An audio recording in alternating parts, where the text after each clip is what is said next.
Hello, everybody. Great to be here with you all. So while everyone's making their way in, love to say hi and see you all in the chat box. Amazing to see so many people typing in. Fantastic.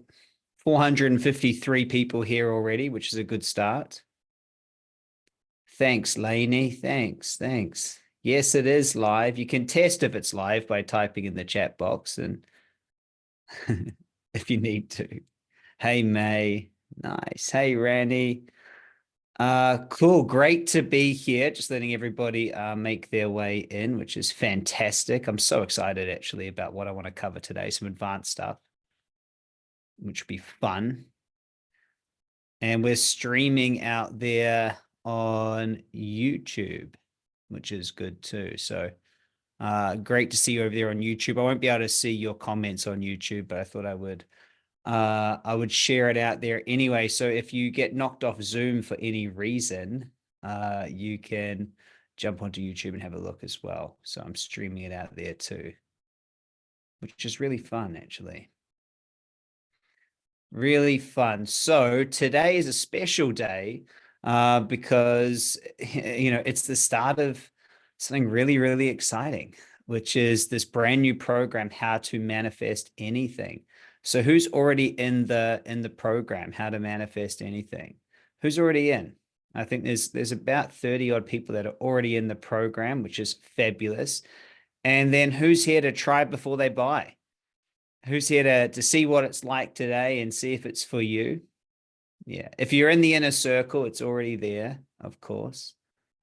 Yeah. So I thought I would do this as a free first session to change your life for free, to give you a bit of an insight into what this new program is and some of the things that have been occurring to me over the last while. It's been a really amazing creative journey the last few months. Really, from if you didn't know, we're having our first child in about 8 weeks from now. So we've got a son on the way, which is a big creation. We're buying a 1,500 hectare game reserve in Africa, like a photography lodge where you can go. And we're going to be doing retreats in Africa, which is fabulous. We bought a brand new home and have moved into that. Just so much. Got two books that are about to get released. Created Duncan Publishing, our publishing arm. Started a new entrepreneur program. Just so many things have been manifesting. I started coaching a basketball team, and that's absolutely so much fun to be doing that. And so as I was sitting there about a month or so ago, as I know that I'm going to go into a period of time where I'm just going to be with family, experiencing being a dad for the first time, enjoying that. There was these programs that I needed to get released and get done, so they were out there in the world. And so Manifest Anything was one of the few that need to get done, the book publishing company. So I'm in this um what am I in? I'm in this slight, not urgency, but I'm definitely there's definitely a bit of intensity around my creating right now. I'm like, I need to get this created, so that I can really just enjoy our time. So that's why I'm doing this. So those of you who do join the Manifest program, you'll be the only ones that get to do it live. And so I'm going to do the program, record it, and then it'll be an automated program as well. And then we've got a money program coming out to really kind of allow myself and my team to have a bit of space. Go, all right, all that's now created, and so let's go. So really excited to be here with all of you. Some new faces, some faces that have been around a while, and some in between. So very, very, very excited to be here with you and to jump right into this. Now, I created a workbook for you. This workbook's only available and for those of you who have turned up live. So I will share the link to it now. Now, the workbook has got some of the information for this week and then also for next week as well. So I'm sending you the link here in Zoom, but we'll also email it across to you. The more supplementary notes, I will screen share. You didn't need to print them off beforehand. Here they are here on the screen share. and the supplementary notes for today's first session. So you can click on the link I've sent you, and you can hit file up here, and you can just hit download, and it's yours to keep forever as my gift for you for being one of the few that turn up live. Does that sound good? So those of you who are in the program will get a replay of this session. And this is the first session of our newest program, Manifest Everything and Anything Fast. And the program is an 8-week journey that I'll be taking people on live. It's a combination of everything that I've learned over the last, 5 and a bit years now of teaching other people this process, plus my own learnings before that as well. It's going to be a phenomenal 8 weeks together. It'll be live. It'll be run every Tuesday live with me. There'll be a replay. You'll keep the recordings for life, and you'll be a part of it.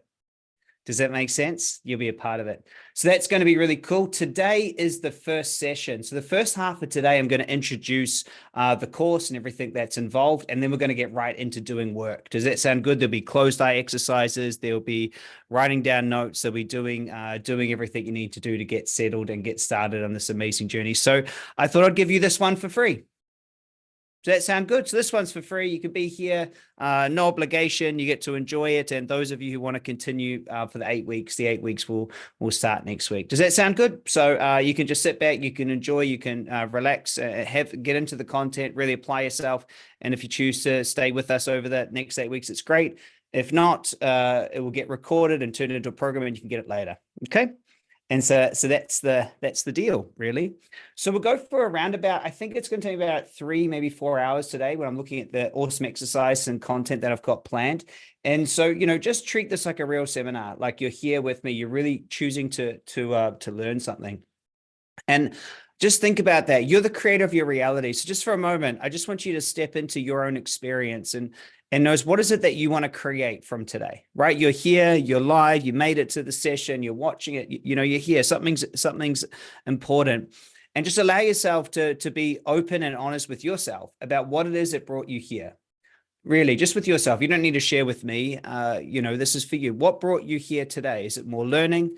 Is there something that you want to shift? Is there some understanding you're looking for? Or are you kind of, I don't know, there's something here for me. I'm not sure what it is yet, but something brought me to this program. And it's really important because there's lots of places you can be right now. There's lots of things you could be doing right now. Something's brought you here. And what is it that you're ready to shift? And with that being said, we'll get right into it today. So I can see your chat in the chat box. I can't see you or hear you. So the only way that you can chat with me is by typing in the chat box. I do like to say, hey, type in the chat box, because it makes me feel like I'm not just talking to a camera. Like it's a little bit strange. I'm here, in my studio, and if you guys don't type back, sometimes I feel like I'm just talking to myself, which isn't the worst thing, but it is nice. So if you are able to do that, if you're a person who just wants to take notes and doesn't want to engage in that, that's completely fine as well. We will have restroom breaks, bathroom breaks, those sort of things throughout the session. It's going to be a very transformative session. So with that being said, let's choose to get the most out of it.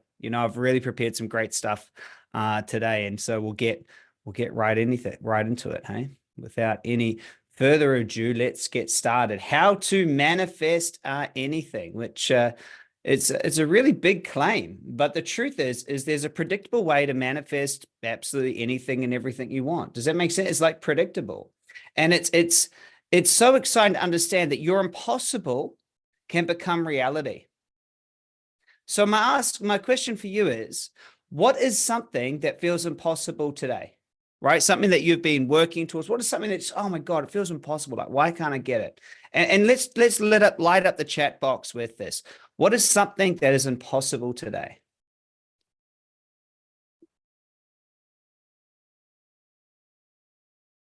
Yeah, what just feels impossible? Yeah. Okay. And it's just good to acknowledge it. It feels impossible. It feels like you haven't been able to get it. And the reason why it feels impossible, let me know if this is true for you, is you've had the goal or dream for a while and you've been actively going for it. Is it true? Like you've been actively going for it. Like it feels impossible, not because it's something that you just thought of once. It's something you really want. And this is true. When you feel like you've been going for something for a year, 2 years, 6 months, 5 years, and you still haven't got it, it starts to feel impossible. And so whatever you've written down as your impossible, how would it feel to create that?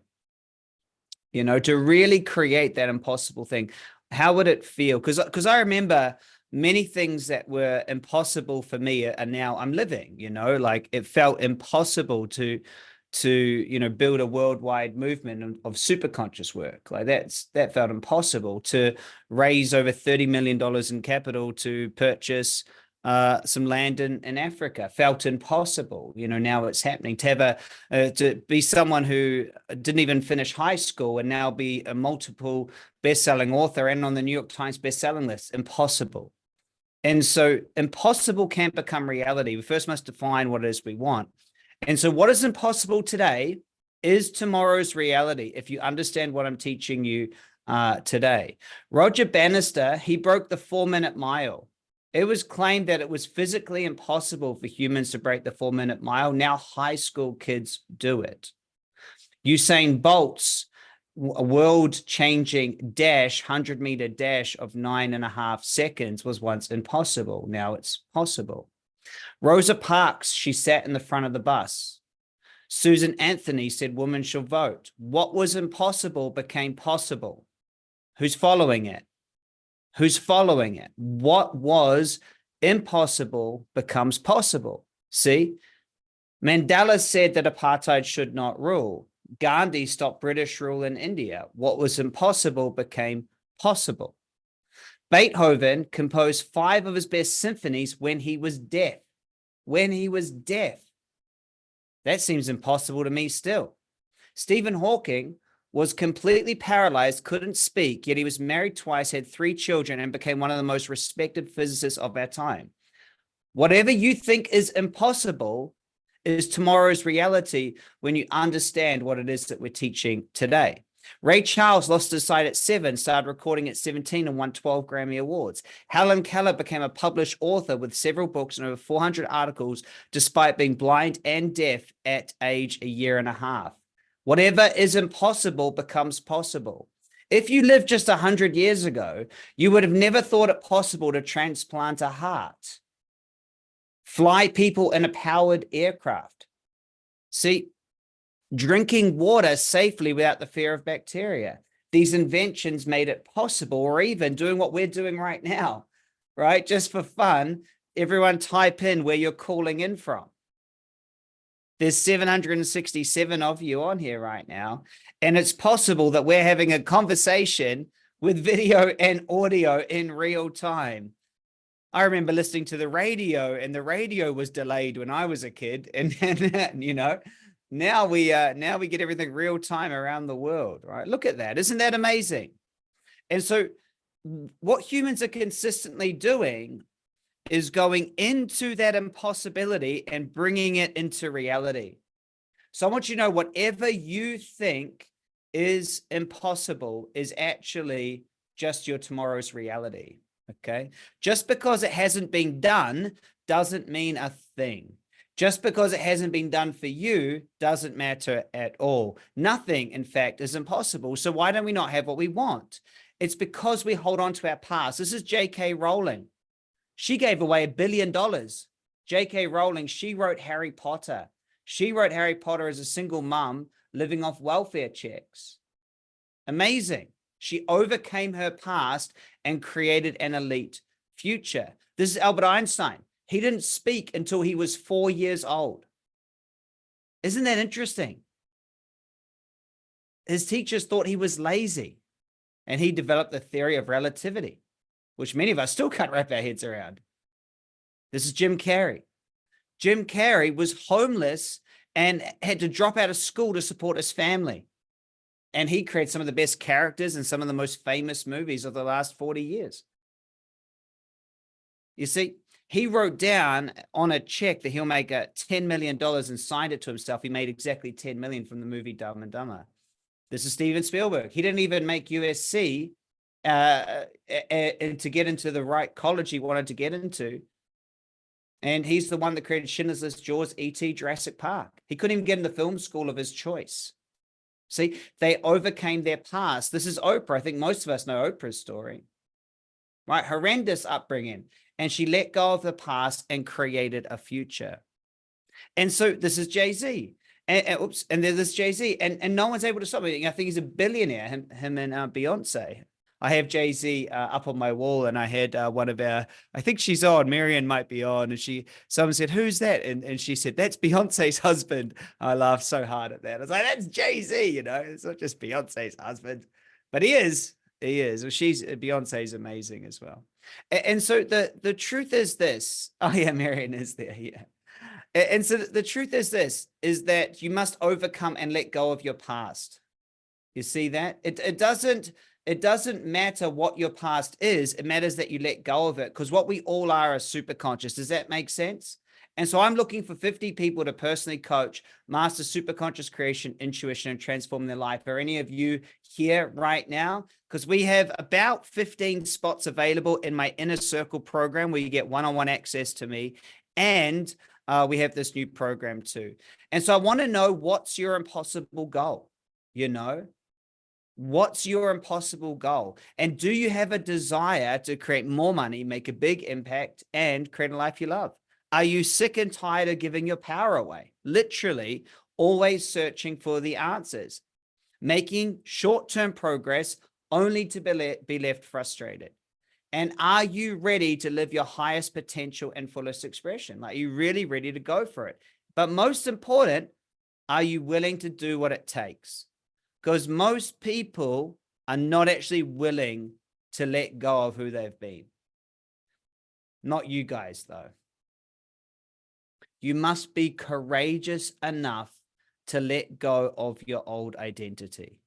And I really mean that. When I wrote that, I wrote it with intention. It takes courage, because when you let go of who you've been, your unconscious is going to fight you the whole way. Does that make sense? It's literally going to fight you. It is going to hold on. It's going to do everything it can to keep everything the way it was. And you have to sit down every single day. I want you to write this down. You could be an unconscious creator, and you can sit as an unconscious creator, but that's lazy. To be a super conscious creator actually takes 15 minutes a day. I mean, it's so much time, but I tell you what, you will find everything to not do that 15 minutes. How many of you are in my programs and know that what you need to do every day, yet your system can find any excuse to not do those choices? You have to overcome who you've been. Activate your intuition. So if you are ready, look, is that I have an 8-week journey. Today's week 1, and we start 8 weeks next week to really activate and implement the systems. Okay, we've got it at a remarkable price, super huge discount. It's amazing. And for those of you who actually want to join me in the inner circle, we do have places. But you have to apply for that. That is my inner circle. That's where you get one-on-one time and coaching from me. So there's nothing you cannot create if you have mastery of your superconscious. And I mean that, because this is accessing that higher mind that you really are. So today I'll teach you the 7 pillars of the superconscious creation and the 5 steps of the code to manifest anything. I'll teach you how to shift your identity without fixing yourself, but by creating a new you. Does that make sense? It's not fixing yourself. It's saying goodbye to who you've been. I want you right now to say goodbye to who you've been. See, we can live as somebody, and it is the most recent version of who we've been or the earliest version of who we're becoming. That is the most important thing. There's no better investment than mastering this. So it's time to become your new identity. By the way, how many of you like that we just got right into it today? Like, we're not mucking around here. Like, let's straight into it. It is time to become your new identity, right? So here's my question. Why are we the way we are, right? Why are we the way we are? See, in today's age, we're raised with the idea we're all born a certain way. Everyone is different, and it's just the way we are. There are smart kids, ADHD kids. By the way, I got all sorts of labels as a kid, you know, got kicked out of high school, ADHD, this, can't concentrate, that, to this, to that. There's quiet kids, kids good at math, stupid kids, funny kids, lazy kids, kids good instrument, athletic, loud, bad. That we're constantly labeling children, including ourselves. And so children are learning machines. And as kids, we are told about ourselves. And this ultimately creates who we think we are, right? The parent says, Sarah is very quiet. Teacher says, Kevin, you struggle with math. As kids, all we know about ourselves is from the outside world. We're trying to figure out, who am I? How am I? Instead of understanding that we're all super conscious, creating what we like, we get told what and who we are. Now, what's interesting, how many times have you heard these things? Who's heard be yourself? I saw an ad on Facebook the other day about finding your authentic self. What the heck is your authentic self? Embrace who you are. Don't try to be someone else. Stay true to yourself. In today's society, let me know with a yes in the chat box if you've heard, don't change who you really are.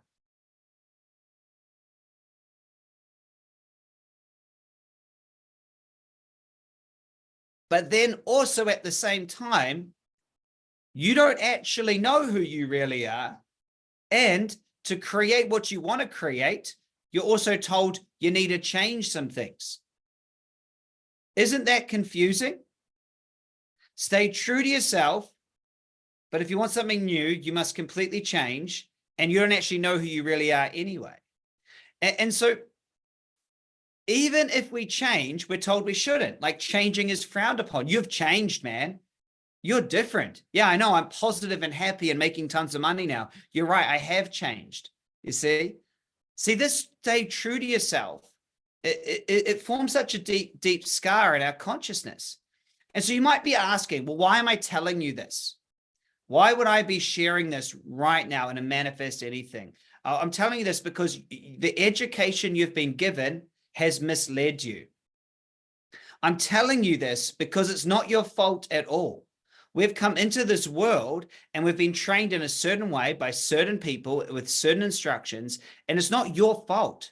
In fact, no one has let you know that you're actually consciousness creating it all, and that you don't have to sit in that identity. You can let it go. That's why I'm telling you this. I'm telling you this because if you don't change this, it doesn't matter what else you do, you'll never have what you're going for. Does that make sense? See, we always act in alignment with who we think we are unconsciously. Someone type in a true if that's true. We always act in alignment with who we think we are. We form an identity and build our entire lives around these things. So since we always act in alignment with who we think we are, and our actions create our reality, our identity gets reinforced over and over and over and over and over and over and over and over again, and it creates who you are. Then at some point you decide you need to change. So then you add to that identity, I am who I am, and I must try to fix it. And that adds to the identity of someone who keeps going to course after course, to program, to healing, to therapy. They are who they are, and they must fix it to be successful. And this just causes this reinforcing loop that if you've been around my work at all, you've definitely heard me talk about before. See, we think we know who we are and we shouldn't have to change. And that's who we are. It's my own authentic self. But what are we really? See, what we really think about ourselves and what we say out to the world is very different. Most of us have a static self, a self-identity that knows what it is and doesn't change. True? They say, this is who I am, and I'm going to, I need to stay exactly the same. Our self-conscious wants to change it. So there's nothing wrong with being yourself, right? As long as being yourself creates the life you want. Since it's humans' nature to always want more and want bigger and better things, there's a massive conflict between who you think you are and who you want to be. This identity conflict between who you are and who you think you should be is creating the oscillation underneath everything. So have you ever felt like you were stuck in a hamster wheel? Someone let me know with a yes if they have. Like, it's the Red Queen effect. You're running so fast and getting nowhere. You're taking all the actions, but nothing is really changing. That is because you have an identity conflict. See, if you're finding yourself in this cycle of progress and hope, followed by self-sabotage and destruction, it is an identity conflict that's going on. Okay, like there's some glass ceiling you can't get through. See, this is how it looks. You have a high of emotions pulled back by negative emotions, high in money pulled back with money. You make it, you spend it. You make it, you spend it. True? You have an ideal health, then it goes back to not ideal. Ideal health, not ideal. Is it true? Well rested, then you're tired. Well rested, then tired. You have a great week of work, then you're lazy and you don't work so much. Great week of work, lazy. We live in this oscillation. The examples never end. You'll experience this oscillation effect in every area of life, constantly bouncing between two invisible forces. And so what are these invisible forces? They are the ceiling and floor of your identity. They are the ceiling and floor of your identity. And then what happens is, since you think it's a problem, then you then go try to fix it, only causing it to become even more static. So your identity tells you where you think you belong. This is where I belong in this. This level of health is safe. This level of money is safe. This level of abundance, this level of love, this level of self-fulfillment is safe. And it's not because you cannot change. It's just that your unconscious has a safety pattern. That is what is safe. You see, I see so many people, they just always have just the right amount of money to just pay the bills and not much more. They just stay there. Okay. And this is a big challenge. So you might be asking, Chris, how do I escape it? Right. And the answer is by letting go of who you've been, creating a new you. Not fixing the old you. The old you's been fantastic. I want you right now to realize that the old you got you to this point in life. It got you here. It kept you alive. It got you through childhood. It got you through whatever it needed to get you through. It got you here. It did its job. It got you here to a place where you're mature enough and able enough to find your way into education like this to let it go. It's like an armor that you put on, but I want you to get right now that the battle is over. That armor is now stopping you having what you want. Type in a yes if you get it. Is it was useful. There's no point trying to fix the armor. The armor is just finished. It's time to let it go. So the static self looks like this. And many people here are the static self. This is what we must do. We must become the becoming self. See, the becoming self still has a floor and a ceiling. It's constantly moving the floor up and then the ceiling up. And so you're the becoming self. Who's ready to shift from the static self to the becoming self? The becoming self is actively seeking change and is focused on who they want to be. Someone write down my favorite question in the world, which is, what would the person I'm becoming do right now? Someone write that in. What would the person I'm becoming do right now? See, the becoming self doesn't feel bad about losing yourself. The becoming self doesn't feel bad about losing itself, losing friends, losing connections, losing the way it is. It's completely happy with losing what it's already had to step into who it's becoming. The becoming self embraces the fact you can be whoever you want to be and achieve whatever you want to achieve. The becoming self understands the self is just an illusion based on the past. It's not even who you really are. It's just what other people told you, teachers, friends, family, experience told you. See, the becoming self knows you're not that past. You're actually superconscious. And you come into an experience to go through a certain journey and to create magic. This is how it looks for the becoming self. This is how it looks for the becoming self. The becoming self is always moving to that next level because it's fun.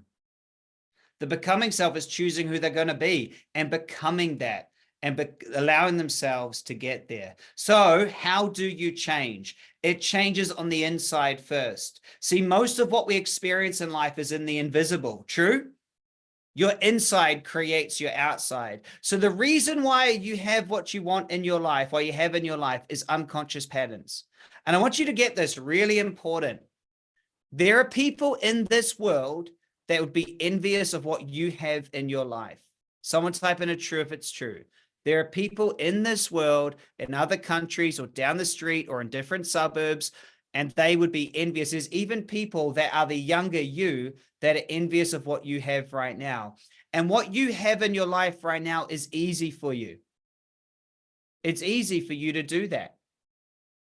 You do not have to work hard at the level of positivity the level of money, the level of relationships, the level of fun and joy. You don't have to work hard at it. Isn't it true? You don't have to work at it. It's just there. And if you were ever to lose a job, how quick do you get the next one? If you were ever to find yourself with not much fun things to do, how quickly do you create just enough of everything? Just think about that for a second. When you put on a little bit extra weight, how quick do you find yourself back to the same body shape? We find ourselves back to our set point. Someone write that in, set point. You have this set point of what's acceptable to you. It's like set. It's like, this is the point. You can go above or below it, but you always come back to it. But what I want you to get is your unconscious is simply creating that with ease. You do not have to work at it. Just consider that you have an amazing manifesting system that consistently creates a certain set point that others would be envious of, but for you, it's just easy. Is it true? So you have this already. What we must learn to do is use this in a way to change that and raise it to a new place. Raise your consciousness and let go of who you've been. So you already have a magnetic mind. You already are a manifesting powerhouse. You just need to learn to use that same power that you already know you have in a more conscious way. Is it true?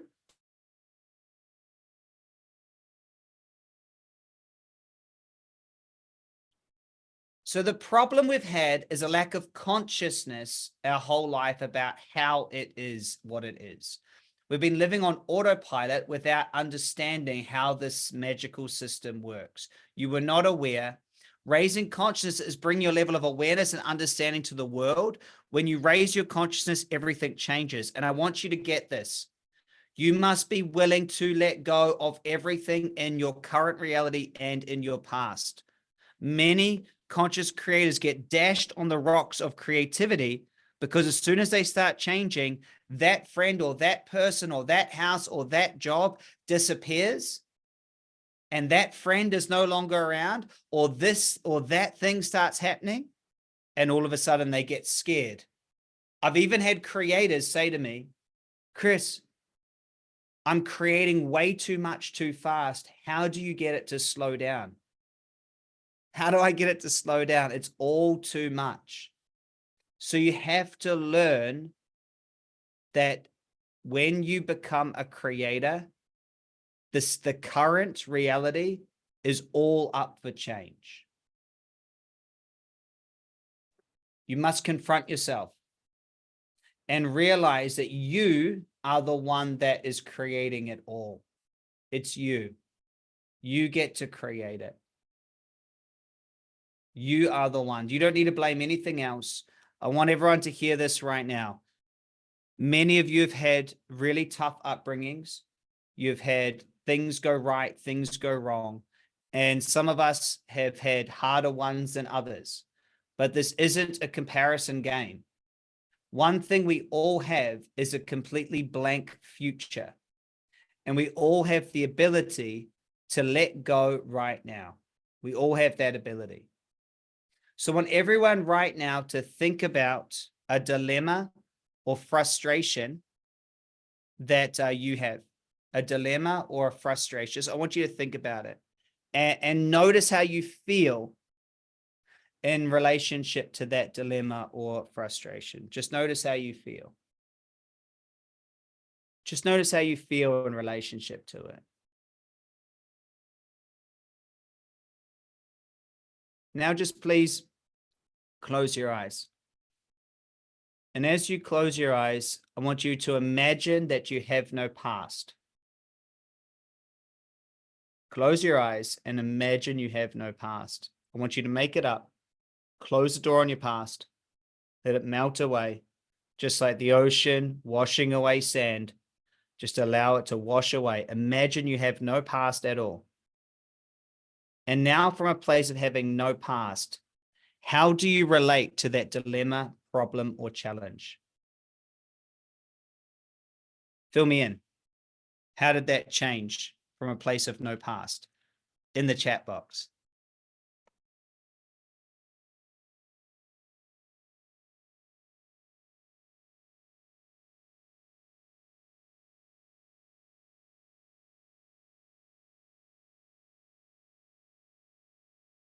And so it's not the thing that is happening. And if you're not here on the recording, the past is like, it's not there, it's gone. That was amazing, straightforward, detached, fresh start, dilemma gone. Like 90% of people are like, I'm free, it's gone. And so here's what I want you to get. It's not that which is happening that is causing the challenge. It's the meaning you've made up of what it means based on your past. And so when we do recode, when we do processes, it's letting go of past learnings that are causing challenges now. At some point, you learned that other people laughing at you was embarrassing. You learned these things. They're not facts. These are learned constructs. And so once we realize it, that you learned that a certain amount of money was good or bad, you learned it. Once we let go of this learning and create a new set point, it's completely different. This is the key, is there's no point fixing who we are. Someone give me a yes if you're getting it. There's no point fixing it. There's no point healing it. There's no point muscle testing to find out which ancient code you've got. There's no point talking about it. There's only one thing, that's letting it go and getting on with the only thing that exists is the present moment and a future that you haven't created. There is no net benefit to trying to do all that. You must let it go. Make sense? You must let it go. There is no yield. There is nothing you will get other that you won't get from just letting it go. And this is where, if you've seen some of my videos, I get really fed up with, therapy or self-help or personal development, not because it's not helpful and good intentioned, but because it just wastes so much time and gets people caught in loops doing something that, in my opinion, just leads them back to the one conclusion, that there's something stopping them having what they want. So I already got that conclusion. There's something stopping me have what I want. I should let this go. And they go on this whole search of all these different things, only to then realize the same point that I already got to. It's like, I don't want to waste my time, my life going to healings. And you see these ridiculous assumptions, people going on the next inner quest after the next inner quest to find the next thing that they must heal or fix or overcome or finally enlighten, to do these things. And years go by, decades go by, and they're still reading book after book after book and trying to, it's like, just let it go. Let it go. You're super conscious. You're higher than this. Let's create a future. And anyway, that's just my personal opinion. It seemed to have worked out quite well. So you must confront yourself. And so, oops, I pressed the wrong button. You must understand that until you realize that you are the one controlling and creating anything, that nothing will change, right? You get to take, you get to take complete responsibility to it, okay? And so understand that success is created, okay, by choosing who you become and then letting go of who you've been. That's how success is created. So this is a very important slide here. Does that make sense? Success is created by choosing who you become and letting go of who you've been. And just on that point, I have nothing against, well-intentioned therapists and healers. I have nothing against it. I just think what we do is better. So a quick thought on time. Humans have a horrible understanding and relationship with time. So I want you to get this. Is every single goal, achievement, or anything worth having has to be done with this thing called time, right? And I know people say, but Chris, time is an illusion. What I'm referring to is the measurement. If you want to grow a forest, you plant a seed, you cannot expect the forest tomorrow. Does that make sense? So there's this time that exists, and most people struggle with this. Okay, they don't, without time, it will fail. So I'm going to teach you how to manifest anything now. The bigger the thing you want to manifest, the more time it will take before it is there. There is just a law of gestation. There is just a law of creation. Does that make sense? It's just true. It's just true. Is that you can plant the seed today, you cannot expect the forest tomorrow. That's living outside of natural laws. True? And so the big mistake with time is short-term thinking. See, short-term thinking is trying to seek instant gratification. Say, I want to have a better today and costs of tomorrow. See, short-term thinking is a reason why many people haven't achieved anything great. Greatness can never be achieved with short-term thinking. So how do you identify short-term thinking and action?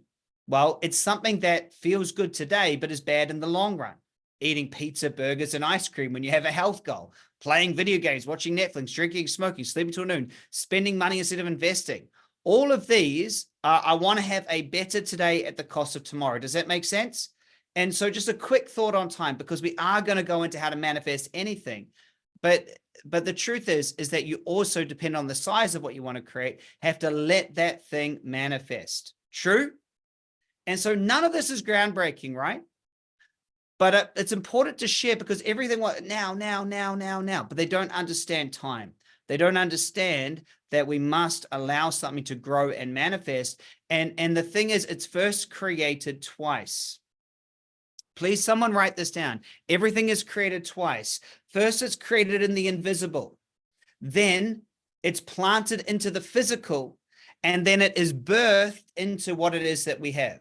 See, if you think about a seed, if you hold up a seed, if you smash open that seed and look under a microscope, nowhere will you see the instructions of a forest. You will not see the instructions of a forest written in whatever language you'd like it to be written in. It is not there. However, all the instructions to create generations of forests live in that seed. Everything is created twice. First in the invisible, and then it births into the physical. This computer, every book, every religion, every story, everything first created in the invisible, birthed into the physical. Every piece of technology, every holiday you've ever been on, every dinner you create, it's first created in the invisible. Someone write it down. Everything is created twice. See, the inverse of short-term thinking is obviously long-term thinking. Long-term thinking is doing something now that will be beneficial in the future. Okay. And so it's ensuring that you realize that you do the work now, and in the future, you get the fruits of your labor, like eating salads and healthy food, reading a book, waking up at 5 a.m., investing in yourself. See, you must shift from instant gratification and short-term thinking to delayed gratification, long-term thinking, if you truly want to manifest anything. Does that make sense? If you just want to manifest good feelings, that's simple. You can do that right now. Does that make sense? If you just want good feelings, well, just go feel good and go hang out at the beach. If you truly want to be a creator, like I'm creating this amazing, safari lodge experience, millions and millions of dollars out in the jungle of Africa that's never existed. That's not going to happen tomorrow. Does that make sense? It has to be birthed. And if you want to, by the way, who am I talking to when you want to create some big things? Who has got movements that they want to create, and books and charities and organizations and who wants to create big things? And so the Manifest Anything program takes it to the next level. You can already shift and live the core 4 feelings now. That's simple. That's easy. Let's get on to actually creating big things in our life. So today's for you if you're looking for that education and you're ready to create next level creations. You already know how to feel good. You've already got your job in order. You've got basics. You're ready to do the thing that you've always wanted. Does that make sense? I'm not interested in this program to just talk about the basics. I've got the Superconscious Creator course for that. I've got the Transformation course, the Intuition course. We've got our Magnetic Mind program for the basics. This course is taking things to the next level. And that is really, really important. The creator code has been passed down to me. This is not mine. It is ours. We all get to own this, and we get to pay respects to amazing humans that over the generations have pulled this together for us. This is just my version of what I've applied and what I've learned. You will be able to find anything that I talk about out there in some book somewhere. Does that make sense? It's all out there. It's so out there for you, but what you will find here is you'll have it in a predictable format, and a coach who will actually show you what I've done to apply it and help you apply it in your life. Does that make sense? And so I want to make sure everyone gets it. Nothing I share here is without me standing on the shoulders of absolute giants and adding a small piece to it. I used what I teach to create a $20 million business, and then I started teaching others, and the results amazed me. This is my book, You're Not Broken. We've sold nearly, sold way more than that. It became Wall Street Journal bestseller. We've impacted millions of people with this work. Got to marry the love of my life, who's now 32 weeks pregnant, and we're about to create the next. We're calling it the Dunkaroo, like a kangaroo, Dunkaroo. Anyway, there you go. Being a super conscious creator is different, okay? And so I want you to get this: is that it's the most predictable way to turn your thoughts into things. That's what it is, okay? But here's what it's not. It's not trying to do a certain thing in order to get something else. It's the direct approach. Does that make sense?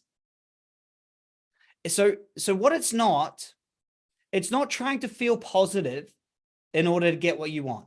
It's not trying to have super crazy willpower or motivate yourself or overcome barriers or therapy or problem solving or fixing yourself. And it's not a weird psychic trick to fool the universe.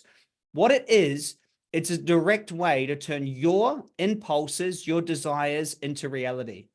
Does that make sense, everyone?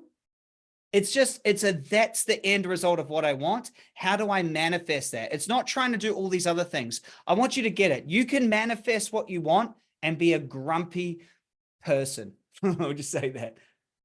You can manifest what you want and be lazy. You can manifest what you want and be someone that sleeps in. You can manifest what you want to create. You could be overweight. You could smoke cigarettes.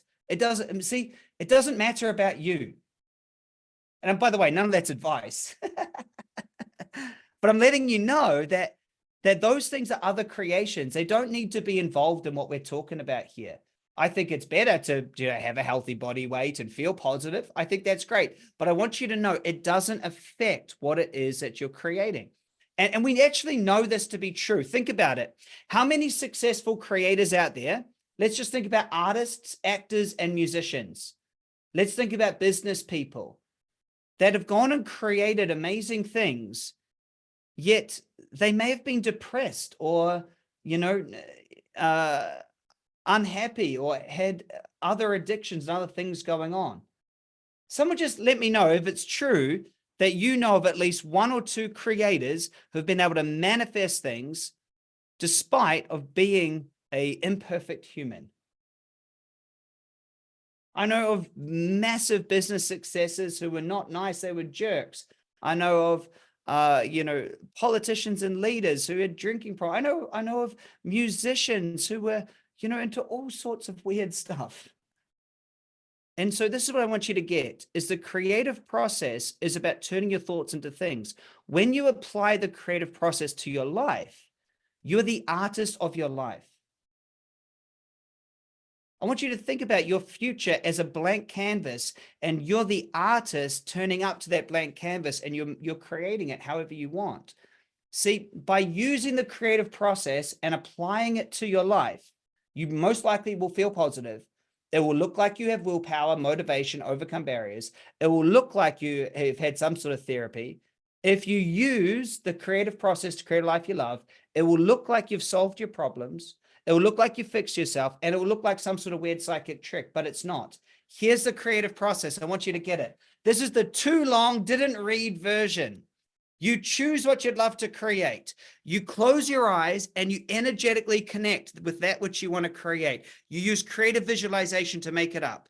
You notice where you are in relationship to that finished result. You take action to see that manifest. That's it. That's it. That's the whole process. We just got this consciousness thing that's in the way. And so I want you to know, with all this being said, I appreciate you deeply. I know exactly what it's like to be the other person on this. It's interesting to do this over Zoom because I can see my face as I'm talking to you. And a lot of times I feel like I'm just speaking to myself, where I was striving and struggling, having some areas of my life working and others not. And so I just want you to know is I just super appreciate you. I'm just like you. This is how I was when I started. Those are real red locks. I think it'd be cultural misappropriation these days, but back then it was just a dude that liked dreadlocks. And I broke my thigh in 2009 and had an out-of-body experience, and thought to myself, I need to change my life. I wanted to be a success. Everything that I wanted to achieve up till then was a struggle. And I learned that people who were successful thought different to myself and I needed to change. I realized my unconscious was working against me and nothing was easy. I was having to fight myself. It is such a big thing. So my unconscious is the same as yours. It's a part of us that's running the body. It's the domain of feelings and emotions, and it is trainable. It is trainable. It learned to brush your teeth, speaking, and writing. The unconscious has a goal, and its goal is to keep you alive. It has no other goal. It wants to do things it's always done. The unconscious learns how to be at an early age, just like an accent. Where are my Kiwis on here? I know Kiwis, it doesn't sound like I have a Kiwi accent, but to everyone else it does. Just so you know, Americans, this is a part Australian, part New Zealand, part US, part British accent. Wherever I go, I have an accent these days.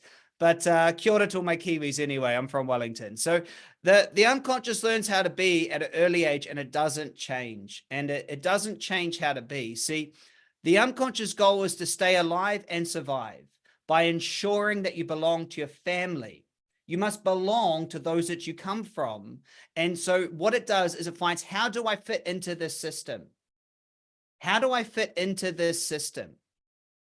How do I make sure that with these parents and maybe these foster parents or these aunties and these uncles and this society, how do I fit in here? How do I survive? And whatever it finds out a way to survive becomes what it seeks more of. I want you to really get this. Whatever your unconscious survives, it wants more of, no matter how painful or limiting it is. Does that make sense? No matter how limiting it is, if it survived it, it's considered survivable, and that is far better than any other option. So I want you to write this down. Whatever my unconscious has survived, it wants more of. Whatever the feelings were. See, if you grew up in a family and every morning they woke up and hit you on the head with a hammer, and every morning you got hit on the head with a hammer, you just realize that's what you must do every morning. You might get to age 7 or 8 or 9 or 10 and you go for a sleep over another family and no one hits each other on the head. You might watch movies and realize it doesn't happen. Then you go off to college and you realize that, wow, no one has to, so you stop doing it. And then all of a sudden you feel like something's missing in your life. So you find a way to wake up in the morning and bang your head. See, whatever you survive, your unconscious wants more of. If you have a critical parent and then that criticism's gone, you look for that criticism again. If you grew up around scarcity, not enough money, that is what's survivable. See, even if you create something else, it finds a way back. Get this, 75% of all people who win the lottery lose it in 3 years. 95% of those people are worse off than when they won it. 70% of people who win the lottery end up broke. Who thinks that's crazy? Someone type in a wow if you didn't know that. Your unconscious always finds a way back. See, even if you're super talented, 16% of NFL players filed for bankruptcy and 60% of NBA players face serious financial hardship. 60%. Their minimum salary is $900,000 a year. Why is that? Their identity has a set point. Their identity has a set point and it brings it back. Okay, it keeps bringing it back. Now, the only way that this set point, this identity changes, right? The only reason that it changes is because they have a significant emotional event that changes it. 8 out of 10 multimillionaires receive no inheritance at all. And so they go and change. How do they do it? Most of the time, it's a significant emotional event, like moving to a new country. For me, dying pretty much, looking back at myself, changing. There is an event. And what this does is this event recodes what is safe. It is no longer safe to be the old way. It is no longer safe. And so the recode process happens naturally for many people. But you don't have to wait for a significant emotional event to recode. You can do it the way we're doing it. So I want you to get this. The unconscious has an agenda to keep things the same. This is the identity that we're fighting. Its goal is to seek survival and keep the body alive. Whatever you survives become the circumstances, conditions, and feelings. The unconscious searches out even more. Okay. So for example, if a child experiences toxic shame, the child will always seek out more toxic shame. And if it finds a way out of toxic shame, it starts shaming itself. See that? And so this becomes the agenda. is to make sure that there's always toxic shame around. And here it is, just, you put this on a bumper sticker. There's a child brain encounters survival or a threat to belonging. They cannot run away. They have to stay there. So this threatening experience becomes an element of not perishing. This is what they must seek out. So they get criticized. They think, I'm not good enough and I need to become good enough. This condition is something they keep on looking for again and again and again. They keep finding ways to be not good enough. And this is called the unconscious agenda. By the way, there's 9. The first agenda is, for some reason, they believe that they're unworthy to have their own needs. Maybe a parent overlooked them or looked after someone else. Maybe they didn't have enough money to get what they wanted. So they decided that the way that they survive is to not have needs and just help everyone else. How many of you are a helper and you help everyone else and you forget about yourself? Only till you find resentment, you've helped everyone else and no one's helped you. Number 2 is a person feels like they're not good enough. Maybe there was high expectations in their family and they never felt like they got they never were seen unless they were successful. If they could finally succeed, then they'd get clapped or praised. But if they weren't succeeding, they were nothing. They feel not good enough. How many of you have got this unconscious agenda to always feel like it's not enough? This is crazy. I remember when all I wanted in my business was to make 100 grand. Then as soon as I made 100 grand, that wasn't enough. I needed to do 100 grand a month. Then I did 100 grand a month. And then it was like, well, I need to do 100 grand a week. And then I did 100 grand a week. And I was like, okay, cool. Well, now I need to do 200. It just kept on going. Now I need to have a business making $1 million a week without me. Now I need that. And it just kept on getting bigger and bigger until I realized I'm just living that agenda. The third is this idea that we're unlovable. And so for some reason, a person believes that they're unlovable. So they try to become very unique and individualized. And they say, well, look how individual I am. I don't feel like anyone loves me the way I am, so I'm going to be completely different. You see kids acting out in this way, and they dress up in certain situations. Artists are born, and you see them, and they just want to be really unique. The next is they don't feel safe, and so they retreat to their mind and try to understand it all. They live in their heads, overthinking everything, never making mistakes, living in books and academia. The next idea is they have an idea that they're not able to handle negative emotion. So they never allow themselves to do anything that's negative, right? So they go and find that. The next, they believe that they're not perfect. They might have been around some sort of criticism, and they believe that they're not perfect and there is a way to be perfect. And they're trying to find that way to be perfect, to wake up at a certain time, to have the perfect body, to have the perfect this, have the perfect marriage, have the perfect house, they're trying to be perfect. Anyone out there found themselves always trying to be perfect, and they never feel they're perfect enough. You see this in body dysmorphia, where a person is, already achieved the body weight, but it's just not enough. They've got to be better. They've got to be perfect. The next is a belief they don't have permission. And so they never can go for things they want. They literally have a fear of success.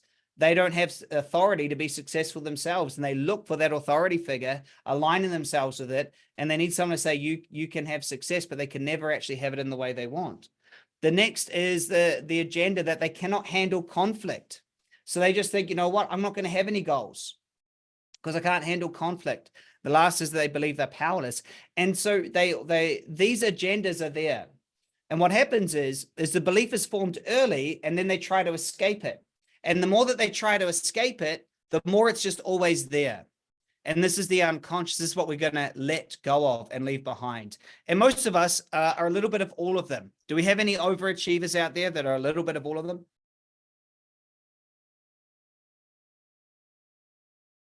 So I decided I would fix mine. It was obvious.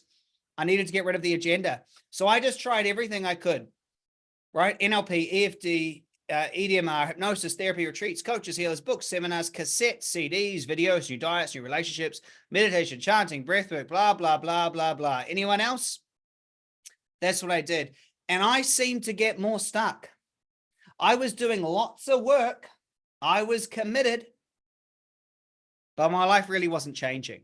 And I realized most of the people at these seminars were the same. They told me about all the courses they'd been to, but they didn't really have results. See, if you feel the same way, I want to give you and introduce you to a completely new idea, is that model of the world has stopped working for you. That idea that you can fix and heal yourself. Because the truth is, you're not alone, right? Just check this out. Right now, there's 875 people on here. How many of you have tried that model of the world and are still searching? If that had already worked, why would you even be on a call like this? True. If it had already worked, why would you need to be on a call like this? It doesn't work. And the reason why it doesn't work is because of the structure that it's in. And so my life changed when someone told me what I'm about to tell you. He told me the missing piece.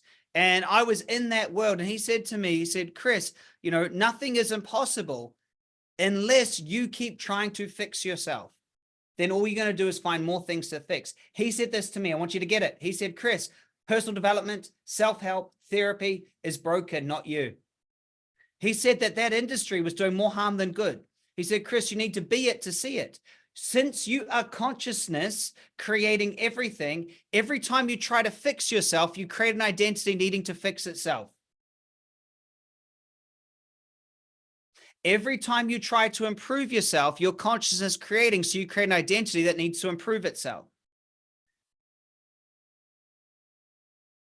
Your consciousness creating everything, he said. And he said to me, Chris, everything you're doing is reinforcing that you're not it. He said, you're actually super conscious, but all you're doing is consistently teaching your consciousness in every moment. The power is in fixing yourself, not in creating what you love. He said, Chris, could you even imagine you could create what you love and be exactly the same as you are now? This was like blasphemy. I thought that your net worth was your self-worth. I thought that you had to feel good and follow your bliss to create.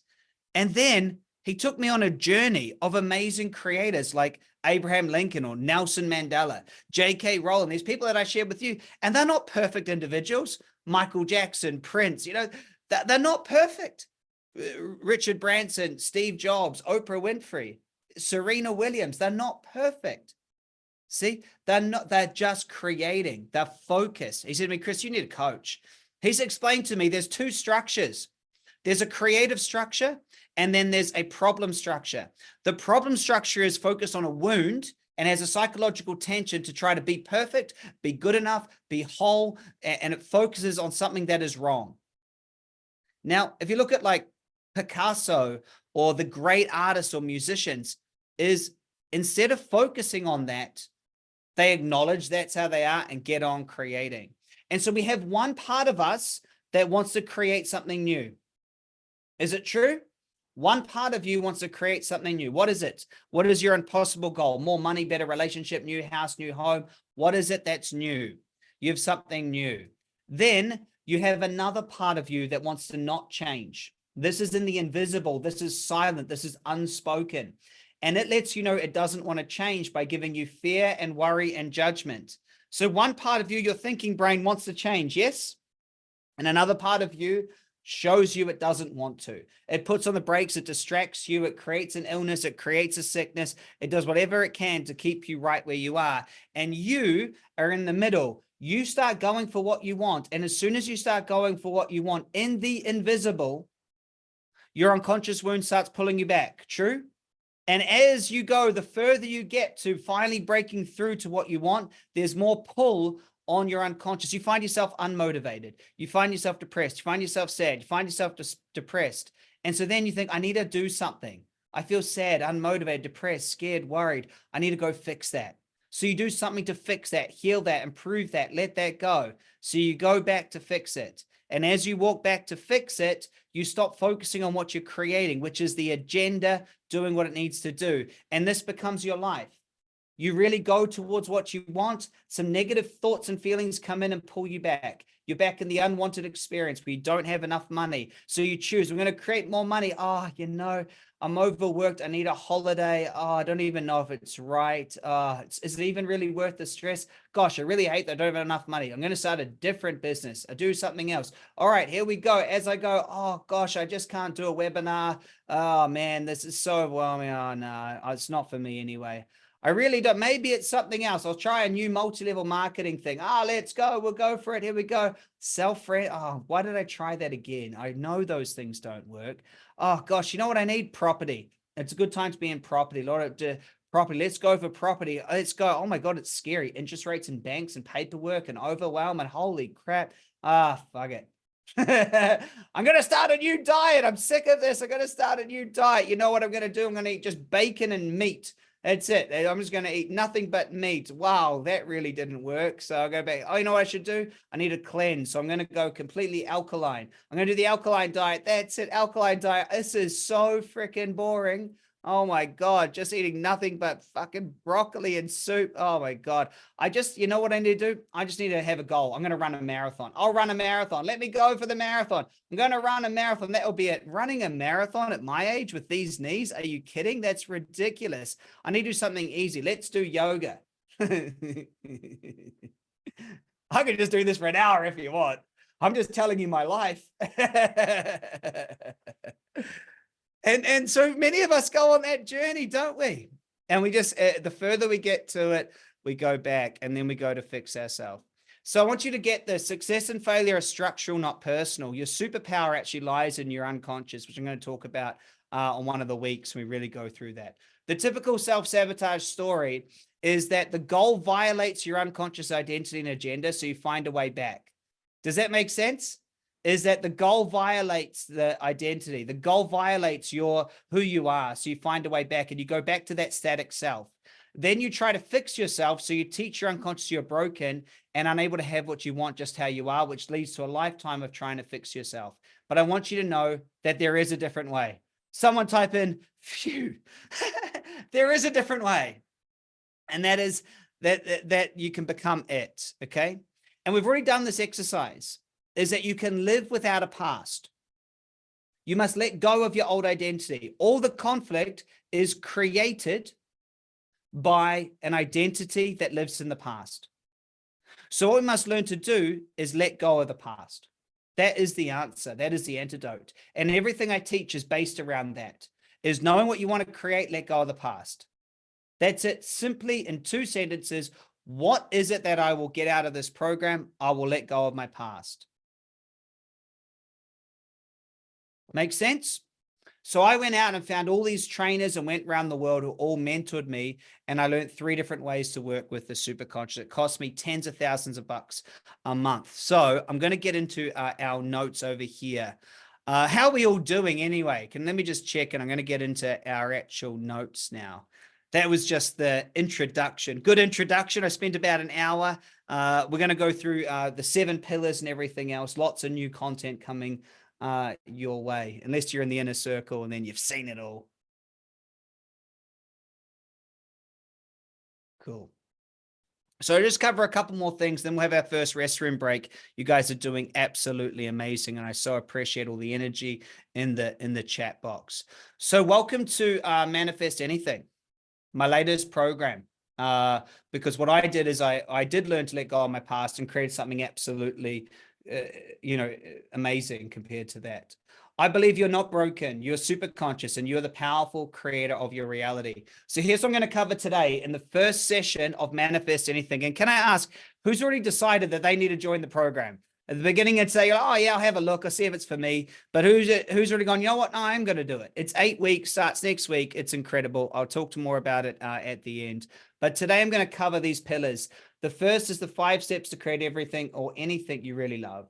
Pillar 2, structural tension plus true presence creates your magnetic mind. Really does. Understanding how to use discrepancy and the void to pull in what you want with ease will blow you away. Pillar 3, how to neutralize any limitation and remove doubt, fear, and self-sabotage. Quick hint, that's by letting go of the past. Pillar 4, intuition and genius activation. This is remarkable, this process. Pillar 5, the identity shift, how to be it to see it. We're going to go through an amazing little process there. 6, unstoppable unconscious momentum through creative visualization, and the money attraction secrets. That's what we're going to cover today. That was my my introduction.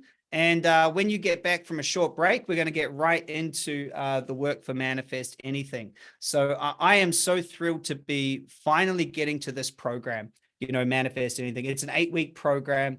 It includes the Sleep Yourself Rich meditations. Who's got the Sleep Yourself Rich meditations, by the way? I created these earlier this year, late last year. They're phenomenal, amazing backing music, the Superconscious recodes while you sleep. So we give you that. It also includes the Superconscious Money program and a bunch of other really cool emotional recode, a bunch of other cool things. I totaled up everything that's in the program.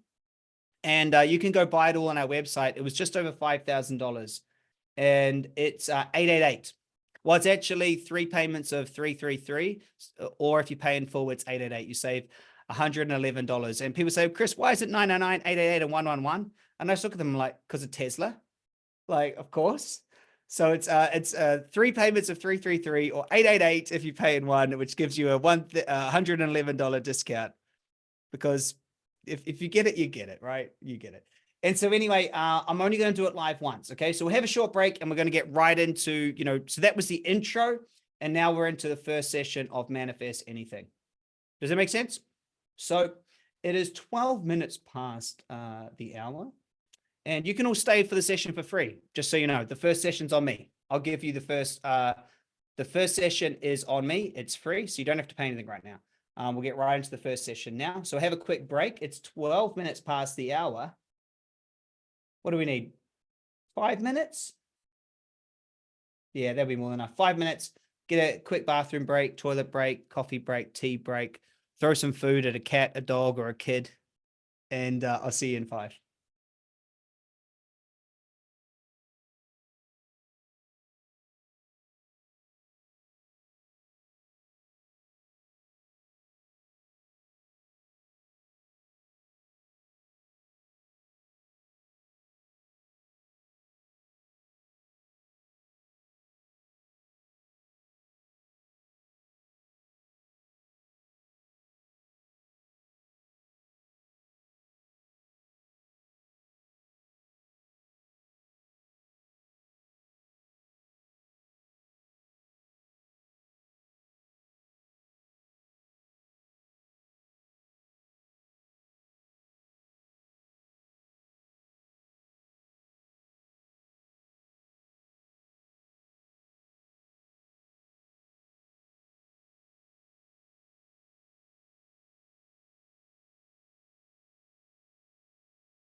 All right. Well, I'm back. I'm back. Who else is back? Hope you're all back. Sweet. Thanks for your good energy. Let's keep going. Never left. That's good. Coming back off Facebook or Googling something.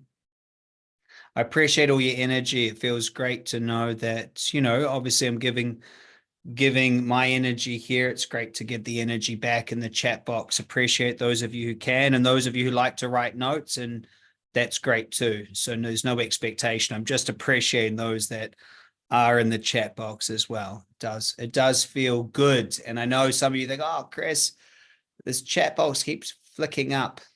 I know, but it's just how I like it. So if you don't like, you have to get the replay, because I like to know there's people out there. Cool. I think it's good, and we can get ourselves going, hey? Yeah, it's just the way I like it, If you don't like it, that's all right. Everyone has different tastes, but I do like to know that I'm not just talking to a screen. It's important to me. Okay, so I'm getting into the notes now. Let's talk about this course and what we're doing. So I will screen share the notes that were sent to you. They're only been sent to you if you're live on the session. Okay, so you got them sent here. I didn't want to send them out to everyone who just said they were coming and didn't show up. And you'll see why when you look at the notes. There's just some really good information in here, and it's from hey Manon, and it's from my latest book that's going to be released very soon, which I think is going to be my best book ever. It's really good. Let me zoom this in, because I'm aware that that's quite small. Is that viewable? You do have your own download. Someone please type the notes in. If you can't see mine, click on your own notes. So the Manifest Anything course is an 8-week practical application of the Superconscious Creator Code, and is based on a series of working premises, or premi. I've not actually decided to figure that out. Is the plural of premises or premi? It doesn't matter. Multiple premises. A working premise is a concept or idea presented as if it were so. The value of this, it's not important to form an opinion about the premises. What's important is to use the idea to gain knowledge and access of how we create. The major premise of our work is that there is a connection between your consciousness and what's going on in your life. Really get that. The main premise of our work is there is a connection between what is going on in your consciousness or what is going on in your life. Well, I hear premise is like fish and sheep. It's just a plural. So the main premise that we'll be going through are these. So there you go. For the next 8 weeks, actually, we're going to be approaching our minds as if that this was so. Okay. So 3 focuses of the course is personal power. Is that you have the power to create the life that you choose. Who agrees that's true? You have the power to create a life that you choose. And the degree to which you lack personal power is often the degree which you experience frustration. 2, true nature and purpose. The second focus is attuning to your own true nature and purpose, which is being a creator. Right now, the thing that we know is the only thing that exists is the present moment. The future is yet to be created. Together as a collective human consciousness, we will create that future. And it is my choice to teach as many people to know how to access this amazing miracle that we have, which is to be able to go into something that is not here and bring it into reality. And I want you to really get the essence of this. See, there are many things in your life that have to exist. You have to have enough food. You have to have enough water. You have to have this. There's lots of things that you have to have. Does that make sense? There's lots of things you have to have. But there are also many things that you don't have to have. For example, we don't have to have music. You don't have to have a holiday or a vacation. You don't have to write a book or a story. These are not needed for survival. When it's a not have, it's a want. As a creator, you literally get to change the course of human history by creating wants, things that you just want to create for no other reason than you think it's worth creating. Someone type in a yes if you get that, right? That's what you get to do, is you change the course of what's here. By this, it's so important. So the third focus is this, your creative process, how you do the most human thing. It seems to me, out of all the animals on the planet, we all share a lot of the same things. We must eat, we must replicate our genes, we need safety, we need shelter.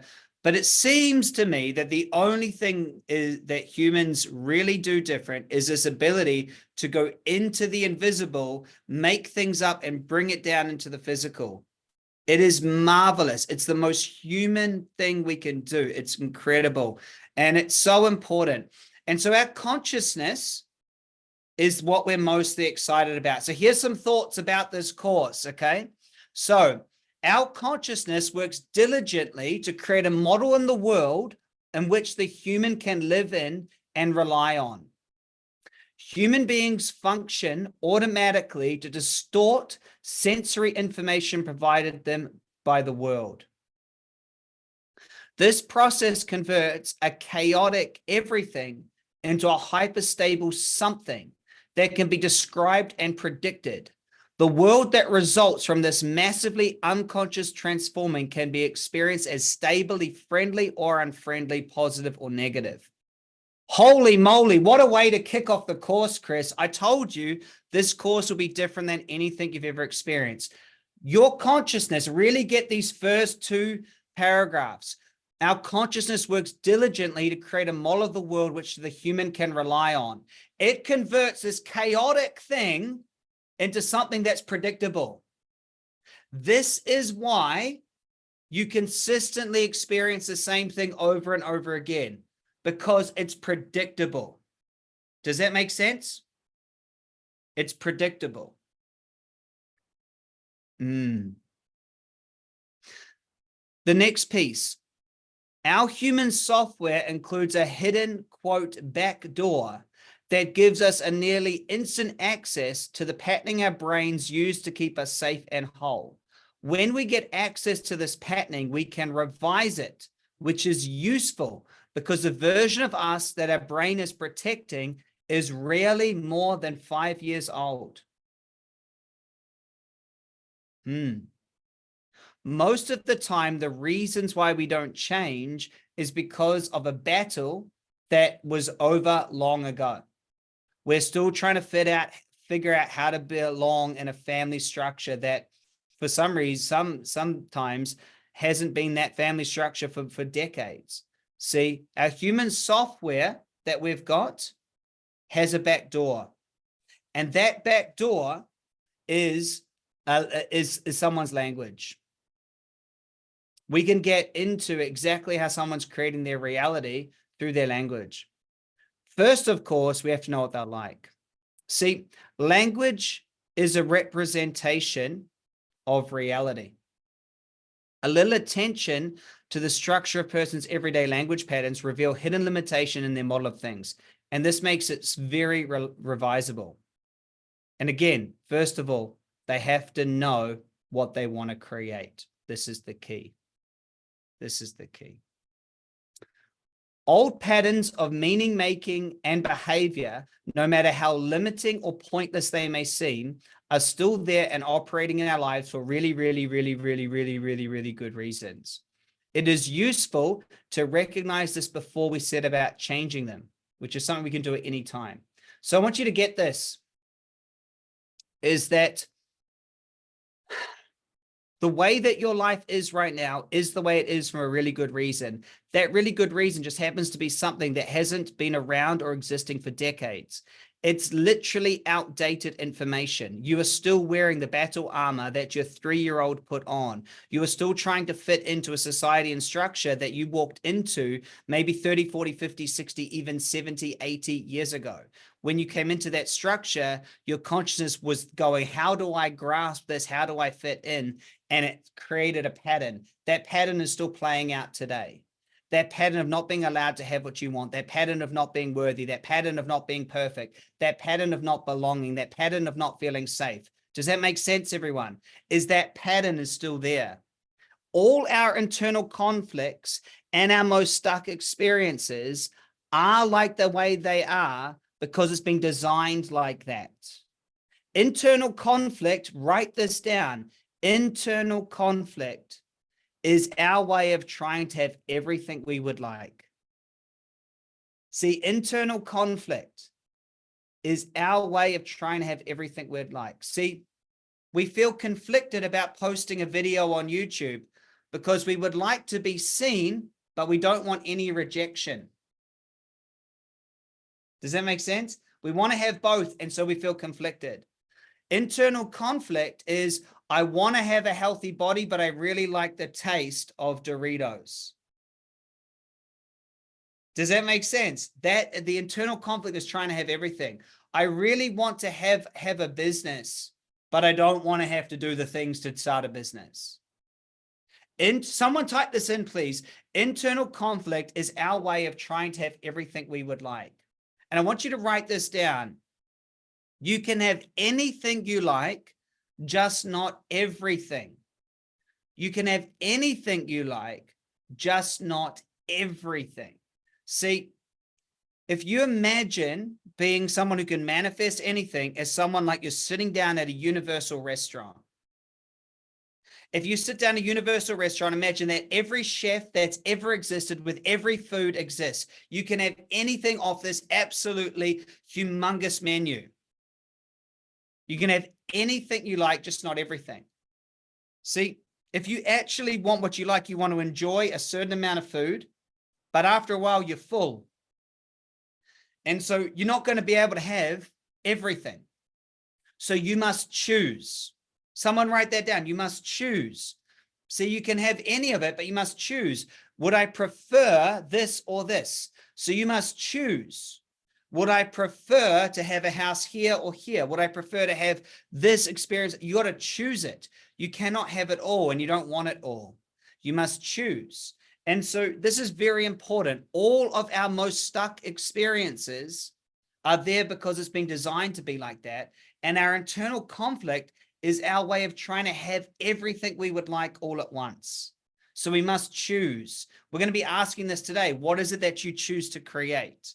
Next premise, we are not monolithic beings. Our consciousness is comprised of countless smaller scale consciousness that seek to fulfill themselves by fulfilling us. These consciousness can never be turned off or disconnected, which is a problem because they're often operating on information that's decades out of date. The good news is that we can update them whenever we want. This updating of things allows us to align our behavior with our true intentions in an effortless way. As humans, we always and only select the most positive options on our life menu. There are no exceptions to this. Many people say to me, Chris, I just feel so frustrated. Why is it that I feel frustrated? I say, well, feeling frustrated is better than feeling hopeless. Feeling frustrated is better than going out there and trying and failing. On your menu, failing has a negative consequence. So instead of doing and failing, you choose frustrated, and frustrated is better. I want you to get this. You're always seeking the most positive option on your life's menu. You must ask yourself, and we will explore this, how is that the best creation? Whenever someone says to me, Chris, I'm experiencing this, my response is that I always say, well, that's an interesting creation. That's an interesting creation. Out of all the things they could possibly create, they're creating that experience. Why is that experience the most useful experience to them? Why is that the most positive experience to them? And then I wonder how all other options are coded as less than positive to that. And you start to unravel and notice someone's structure of reality very, very, very fast. What we can do is learn to revise these menus and add more positive possibilities to choose from. Okay. Whenever we're communicating with another person, we're never communicating with just one age or one identity within them. When I work with you over the next few weeks, I will be talking to all versions of you. This includes the versions of them and you that hold possibilities that are not yet unfolded. I want you to know there's a part of you that is an entrepreneur making millions of dollars a week. It's already there. There's a part of you that's an artist. There's a part of you that's a mom or a dad. That aspect is there. It's waiting to be birthed. It's there. There's also a part of you that's terrified and scared and judgmental. There's an inner child that's maybe had some experiences. That's all there. And whenever I'm communicating with you, I want you to get this, is it's with all aspects of you all the time. Current aspects, past aspects, and future aspects of who you are in entirety. And who you are is this, this hue, right? A hue, like a hue is a color, like a hue is a certain color that's around, a hue of a man. You're a time lapse of consciousness from 0 to 100 and something years. You're this time length. That's you, this moving thing. And I look at all of you when we work. I want you to get this premise. Telling stories allows us to communicate with all ages of someone simultaneously, because even toddlers understand stories. Does that make sense? Yeah. Does that make sense, everyone? Yeah. Who's learning something today, by the way? I hope you guys are. We're going to have an absolutely amazing couple of months together. Every week is going to be like this. We'll do 2 hours together every week. We'll go through deep work and then we'll do some processes. Human beings always arrange to create their lives in ways that prove their beliefs are true. You must get this. Human beings always arrange to create their lives in a way that will prove their beliefs are true. Therefore, everything we really believe is true, and we will provide ourselves with a lifetime of evidence to demonstrate this. I'm gonna get someone please write that in. Human beings always arrange to create their lives that will prove their beliefs are true. If you believe it takes money to create what you want, that's what you will find. If you believe it doesn't, that's what you will find. We must prove our beliefs true, because if we were not proving our beliefs true, then we don't know how it is here. And if we don't know how it is, it's a very unsafe place to be. Think about it. Where our beliefs must become true. And so most of what we believe is not visible to us. It's simply too real. It's simply too expected. It's just how you expect it to be. You do not notice it as a belief structure. However, if we really want to know what someone believes, we can reverse engineer our most invisible belief structure from the evidence of our lived experience. Then we can do something about it. We're going to start this today, because beliefs are automated choices. Beliefs are automated choices. You automatically do things. You don't even have to think about it. The main driver of the creature brain is fear, which is unconscious. The main driver of the newest part of the brain is love. Each is equally important. So here is the last premise before we get into it. You ready? With regard to the past, let's operate and relate with ourselves and each other as if we had no choice. With regard to the future, let's operate and relate with ourselves and each other as if we have nothing but choice. I'll say it again, and I just want to make sure that everyone gives me a yes to confirm they're happy to do this. With regard to the past, let's operate and relate with ourselves and each other as if we had no choice. Let's not spend time lamenting choices, since we were always doing the best we could with what we had. With regard to the future, Let's operate and relate with ourselves and each other as if we have nothing but choice.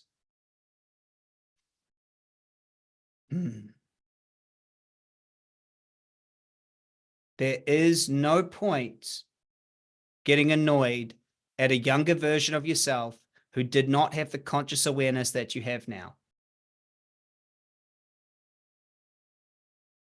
True? There's the, you know, you didn't have that awareness. You hadn't come into this work yet. So the only thing you can is be grateful for getting yourself to the work. Let's orient to the past like we had no choice, right? You didn't know. You can't be annoyed at someone who didn't know. In regard to the future, you have nothing but choice.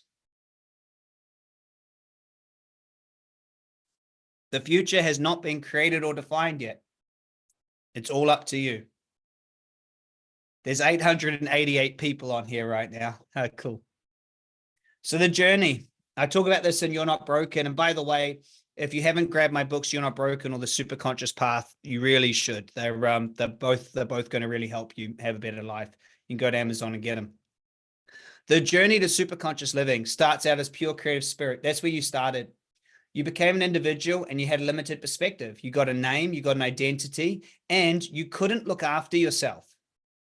You couldn't look after yourself. You needed to make sure that you got the love and validation from your family, especially your parents. And so you realized you were limited. You couldn't do things. You were literally limited. You were literally childish, and you literally didn't have the power. And so you realized there was a way for you to get what you wanted and to lose what you want. And so you made up a belief, and the belief is one of the 9. And then your whole life has stayed stuck in this belief that there's something about you that you need to change. If you're just more successful, if you just had more money, if you're just a little bit more perfect, if your nose was a little bit smaller, if you lost a bit of weight, if you were smarter, faster, taller, if you were born in a different country, if things were just different. And so instead of orienting to yourself as a creator, you orient yourself as someone missing something. You just don't have enough education. You just need a bit more of this. You need more recognition. And you don't say these things necessarily, but your actions show, right? And most people stay stuck at point 4. When you decide to join this work, typically you decide to become a creator and live core 4 choices, which we'll talk about. Then you learn to connect to your superconscious, recode all of those old instructions that you picked up in your early childhood. You then get to use your superconscious to make true choices you love. Then you recode resistance to that and you become a superconscious creator. Live your truth, have it now, and create more of what you love. And so can I ask, how many of you are committed to getting right through to step 9? Really living on the creative edge of creating what you want in this life? Like, if that's for you, you're in the right place. See, most people fail. And they do because they do one of these mistakes. The problem that most have is that they've been trying to create something for years and they still don't have it. The solution is education. So here's some of the mistakes that I want you to be aware of. First off, working from the wrong structure, right? Working from the wrong structure. Being in that problem structure is going to cause lots of problems. Next is giving your power away, saying, if I have this, or if this happened, or if that happened. That's a big mistake. Next is trying to heal the current reality. Now, that's actually a very slippery mistake, is this idea of healing rather than creating. You must learn to create and let go. The next mistake is being out of emotional alignment with what you desire. Remember, you cannot grow an abundance tree planting seeds of scarcity. The next mistake is not following natural laws, which I talked about today, right? There is a time delay. Next mistake is not going for what you love. Where if you don't go for what you love, there's no heart in it. Not following through, it does take action, and holding on to the past as though it was real. So are you guys up for some more advanced thoughts? Are you guys up for some more advanced thoughts? Because I can't wait for next week to do these.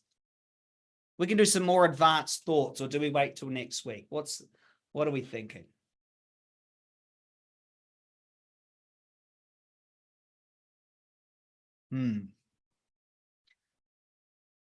I feel like I've done a lot of advanced thoughts and readings at this point. So I'm going to let that sit there. And if we have time, we'll come back. Okay. I want to get into your creative process.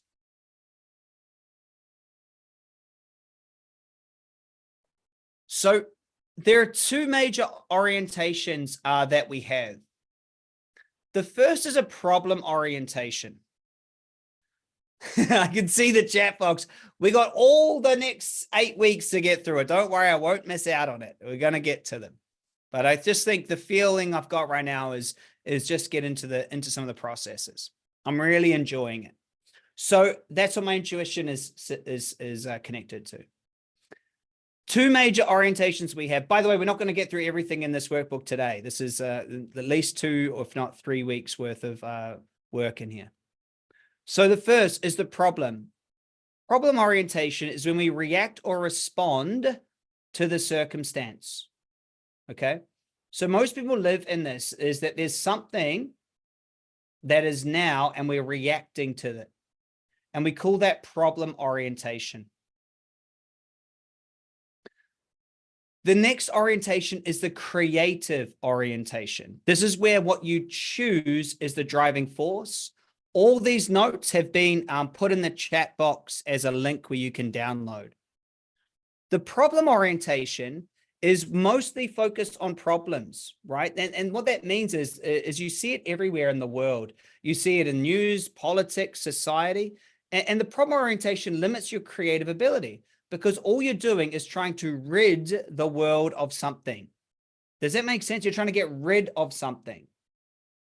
Creating isn't the opposite, but it's an opposite motivation. All successful people stopped problem solving and started creating.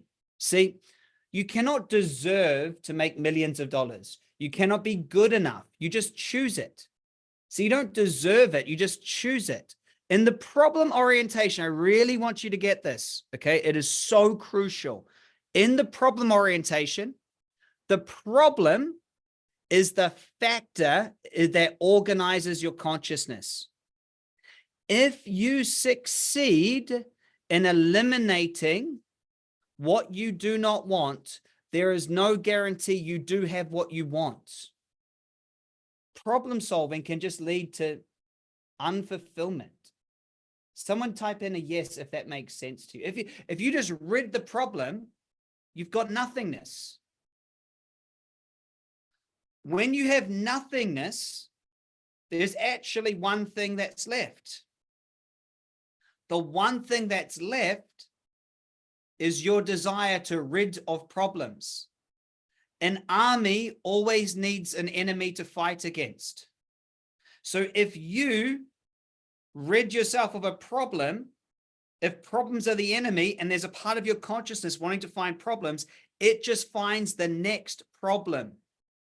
This is why you have gone to osteopath, chiropractor, acupuncture, naturopath, this doctor, that doctor, change your diet 20 times, and you keep finding this a new problem, a new problem, a new problem, a new problem. Does that make sense? That's why. It's because this is why if you walk into a Joe Dispenza workshop with the idea it's going to fix you, it works for a little bit, and then you need to go to the next one. And then you need to go to the next one because it rids the problem. Yes, it does that, but it leaves the consciousness needing a new problem. This is why amazing modalities, emotion code, RTT, like these amazing things, they don't work long-term because the person has a consciousness of trying to find the next. This is why you find someone that's been in therapy for 15 years. And so it's the structure, it's not the work. So the opposite, right, is the creative process. The creative process is what you're creating. So it's got one outcome to bring into the world, okay, an end result. It's to bring in what you want. So you're not there to fix back pain. You're there to create a healthy body. And if you put the body in the right structure, then that body is going to align with that. So the creative process only has one outcome, is to create. Yet most people are oriented to the problem. the creative process is a journey to that end result being created. Now, put it this way. If you create a healthy and functioning body, is the problem disappeared?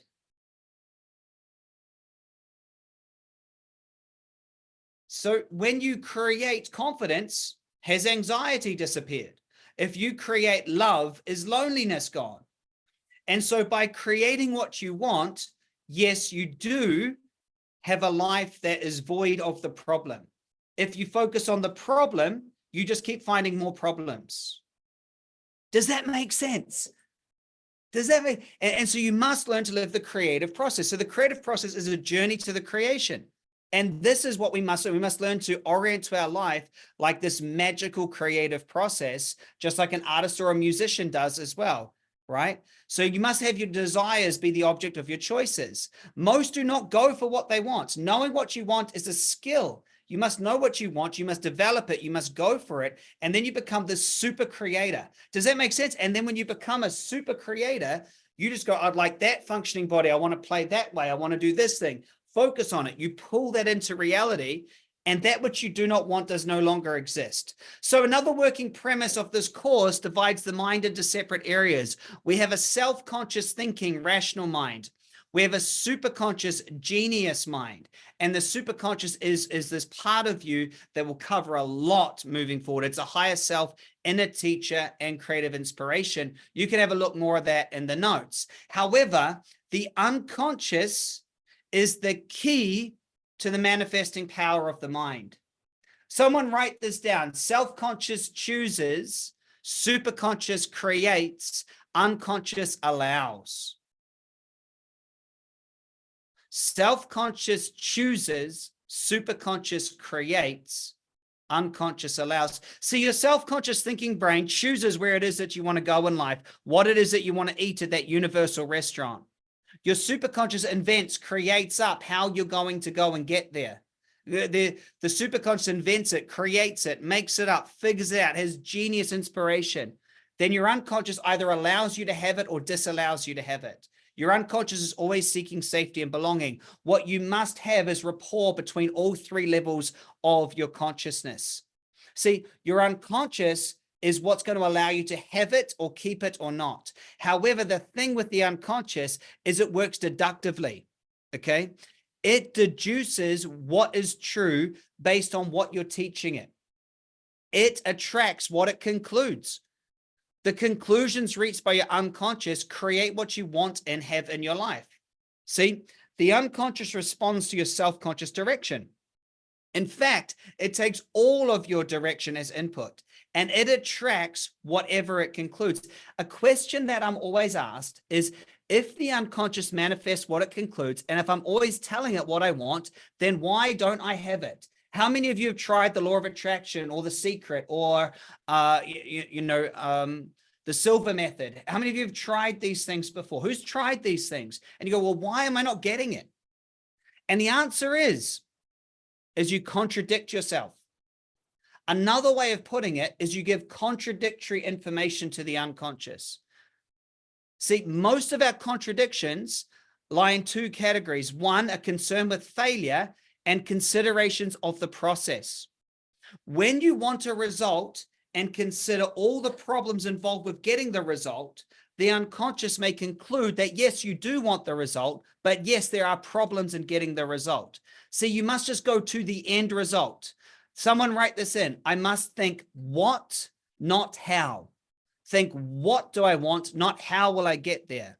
It is so important to give the unconscious clear suggestions. This is what I want to create, and it will feel good. Considerations of the process limit the way in which the goal can come into being. See, the unconscious always says yes. It says yes to all input, all actions, all thoughts. Consider this example. John decides he wants a car. His unconscious says yes. Then John considers how to get the car, the process. He begins to consider how hard it is to finance the car. And his unconscious says, yes, it's hard to finance. Then John begins to think about cars nowadays, about how hard they're overpriced. The unconscious says, yes, they are overpriced. And taxes. And the unconscious says, yes. And insurance and other costs of car are terrible. His unconscious says, yes. and not even about the cost of gas. Yes. Now John has given himself all of these juicy suggestions that one, he wants a car, but there are so many problems about having a car. The result of an overemphasis on the how limits his ability to create the result. Who's getting this, by the way? Someone let me know if you're getting this, because I'm going through a lot today to set up this program. The more effective approach is to make clear, strong suggestions to the subconscious based on your choices, and then let the unconscious create the best process. You let it just take place. Self-conscious chooses, superconscious invents or creates, and unconscious allows. This does not mean that you should never not consider the process, only that by using it in the right way, you'll manifest with precision. So these are the 5 steps of the superconscious creator code. First, you must think, what do I want to create? You choose a true goal. Second, you create structural tension, which is you understand where you are now compared to what you want.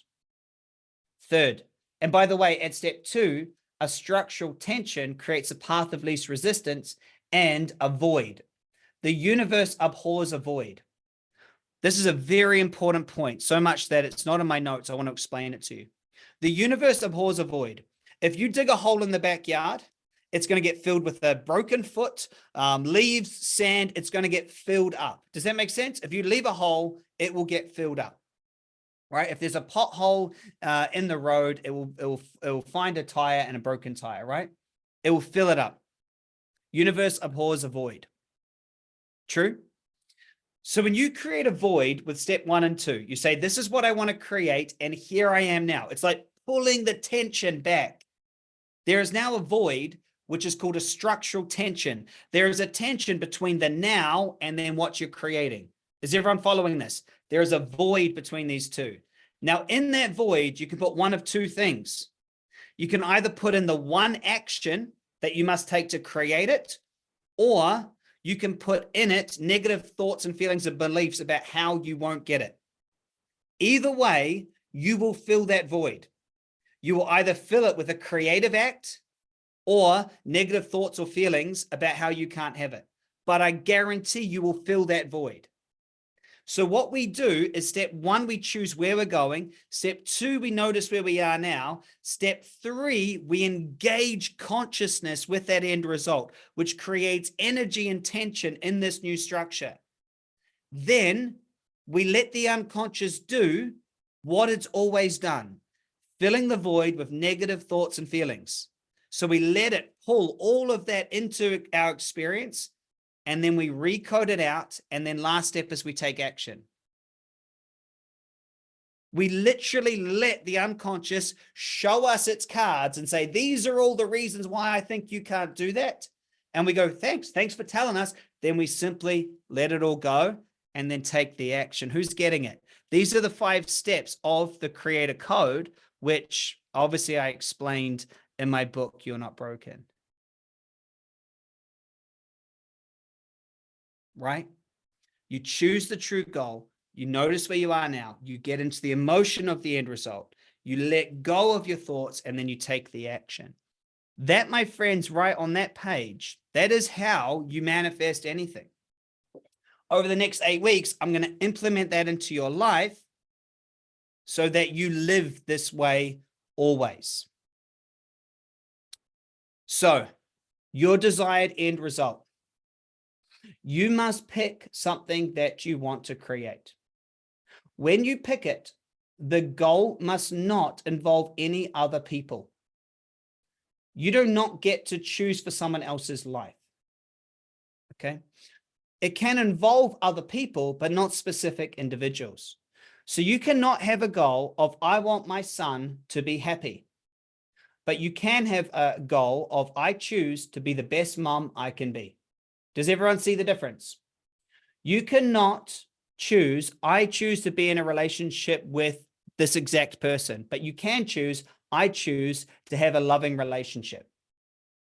It cannot involve specific people.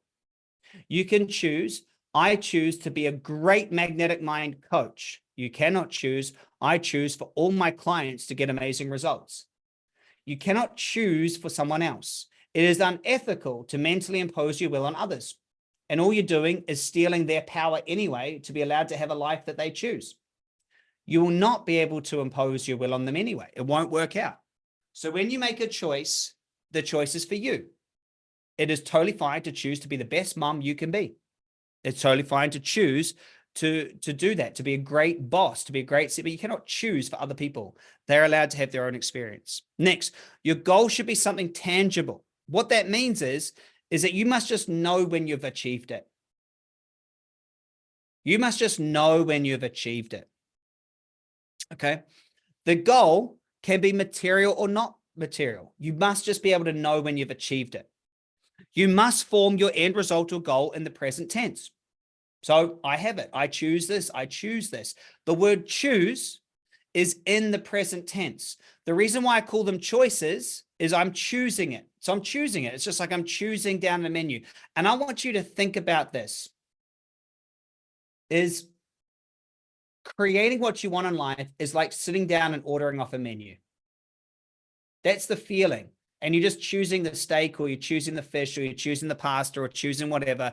You're just choosing it. Does that make sense? That's the feeling. When you're manifesting anything, it's just choosing it. It's like either option, you're going to feel fulfilled and nourished, and you're just choosing it. Okay. And it's not really what the goal is. It's what the goal does. If you have the inspiration to create it, let's go create it. It's who you become along the way. Okay. So I talked a little bit about structure. Structure and structural tension is formed by two elements. Okay. So in your life building process, structure is created by a clear idea of the outcome you want to create and a clear idea of where you are now. Okay. The contrast between these 2 points creates a very useful form of tension. Once we form this structural tension, something special happens. Our minds begin to conceive of ways to accomplish the goal. We do this in order to resolve the tension. The mind, like everything else in nature, if you have a kid on a swing and you pull the swing back, there's tension for that swing to fall forward. Does that make sense? This is a natural law. The mind can generate two types of ideas. The first is convention, using tried and true methods, or invention, which is where you invent it. Most of the time, you won't have the resources that you need to create what it is you really want to create. So we will use invention. And I want someone to type this in. Think what, not how, and then not how, but who. Not how, but who. Most of the time, there is a who that will help you achieve what you want.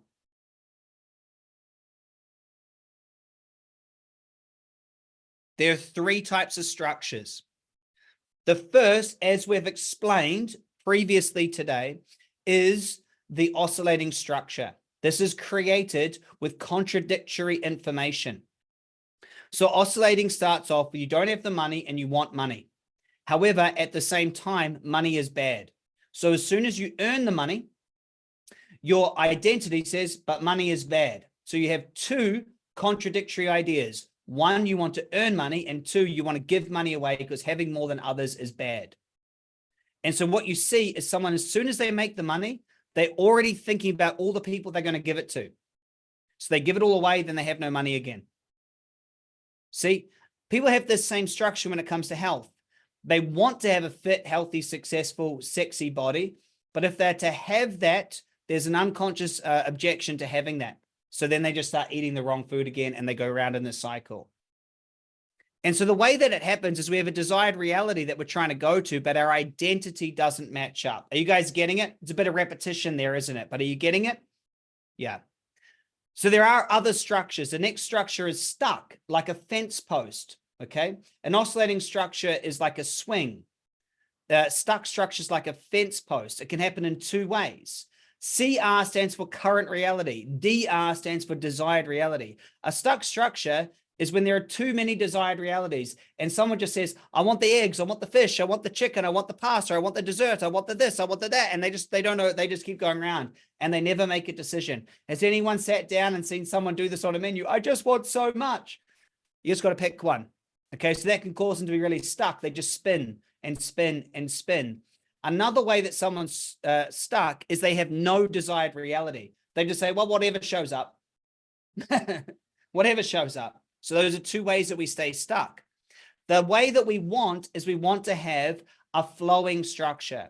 This is where there's a disequilibrium between the two realities and there's a tension or rubber band created between the two, but the identity is the same.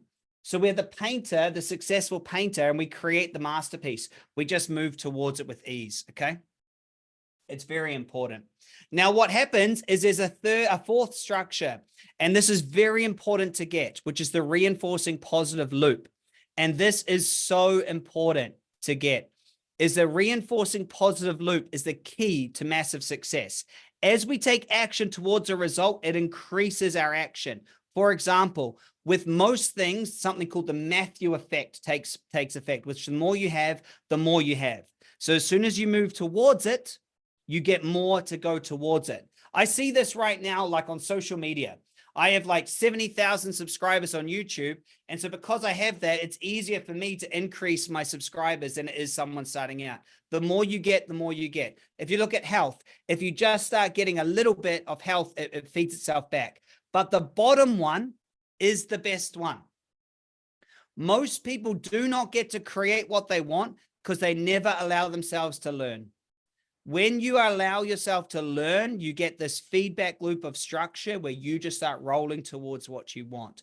One of the biggest things we have to recode and let go of is our fear of failure, our fear of not knowing, our fear of being a beginner, our fear of others' judgments. Because all of these things stop the learning structure. Give me a yes if you get it. Stopping the learning structure and to go forward, you take an action, get a result, get feedback, learn, take a different action. That kills the creative system more than you could imagine. If you haven't created something yet, I want you to get this. You do not know how to create it. You do not know. If you haven't created it, you do not know. That's okay. Every single thing that you want to create that's worthwhile creating, you don't know. We have to get over this idea. We don't actually know. You don't know how to create it. If you knew how to create it, you would have already done it. True? You don't know how. And so since you don't know how, you have to be willing to learn and fail and stumble and create magic. All of the magic, if you haven't created, all of the magic is in this idea of not knowing. We're going to allow you to be able to go into a place of not knowing and to get out there and create, because most people face resistance. Most people face resistance. When you decide to fully go for something, this part of you resists it. It steps in and says, you shouldn't have that for these reasons. And that resistance stops you. It's just a safety mechanism. I'll let you read that in your own time. But are you guys enjoying today? Because I am thrilled with how many people are excited about this. It is so cool. There is so much resistance to people going out there and doing something new. It literally kills their creative power. They just won't fail. Does that make sense? And they just won't fail. And they won't allow themselves to fail. And they won't allow themselves to just go, you know what? I'm going to go for it. See how it turns out. We're so conditioned that getting it wrong was a bad thing, or we think it's finite, We think it's finite. We think we can't go. So anyway, we have a recode to help with that, which we're going to cover today. The recode allows you just to let go of this fear, because all fear comes from past experiences. Okay. So I'll come back to the recode when we're going to do it. Okay. So back to this code. There is a 5-step superconscious creator code, which I've talked about. And we're going to help you step into brand new choices over the next few weeks and go, these are what you're going to create. And so, as I said, the creations are: choose your end result, create structural tension, step into the feeling of having it, recode any resistance, and take aligned action.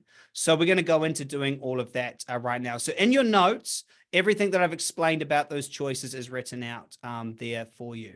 So that's really easy. So who would like to go through an exercise right now, choosing goals, and doing recode. Who wants to do that? Who wants to do that to kick us off for a great next couple of months together? Should we do a big recode? Yeah. So we're going to go through this recode.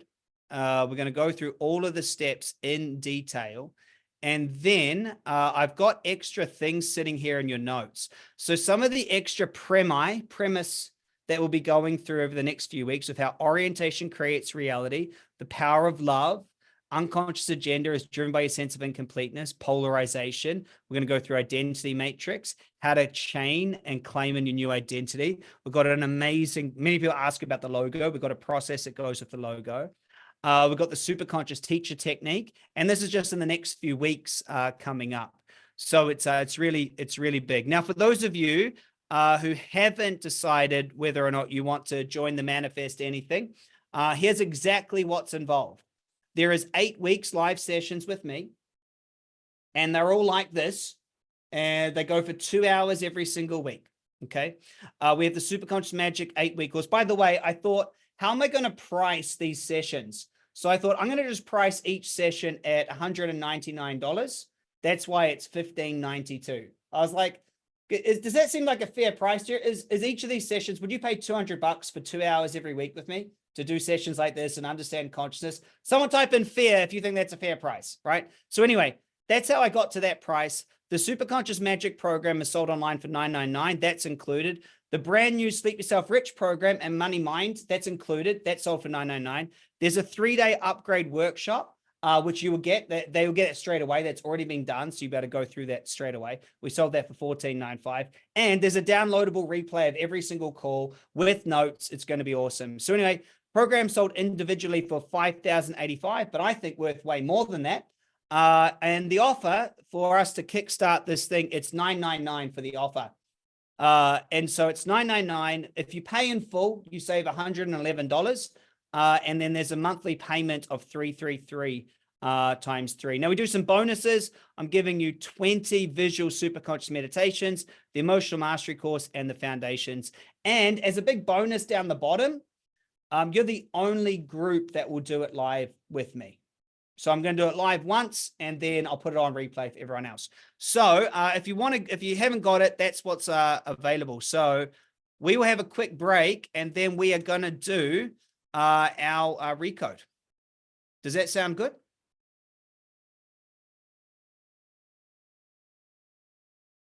Sound like a plan? So it is 9 minutes past the hour. Can you believe it was an hour since we had our last break?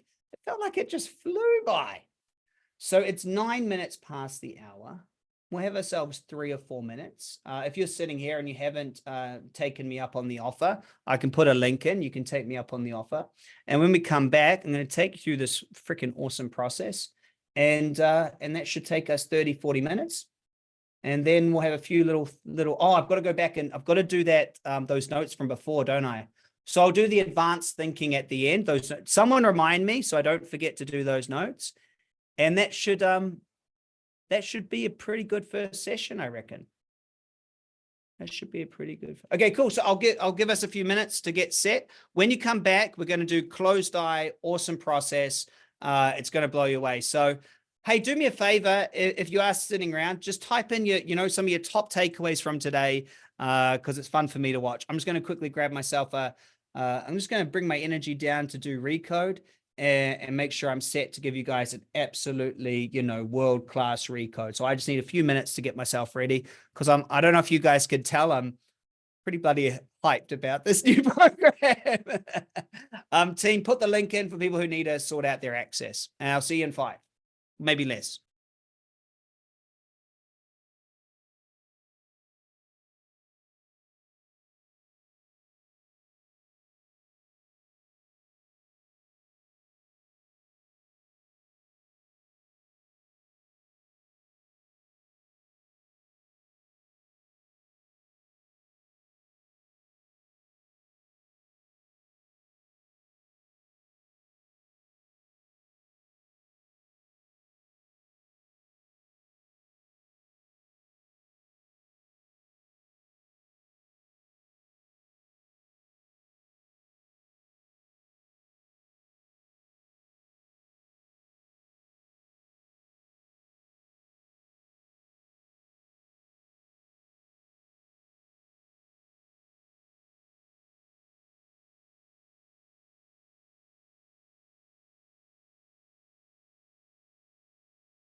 All right.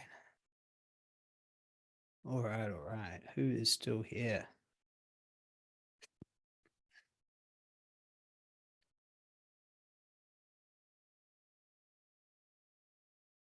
Whew.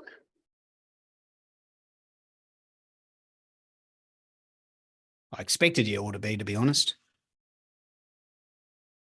I've gone and filled my tea up way too high here.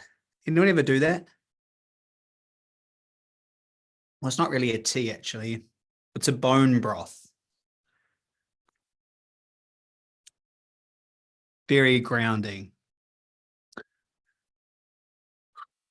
So we're going to do recode. Very important. Very, very, very important process. World-changing, life-changing process, actually. Life-changing. I'll tell you my first recode ever.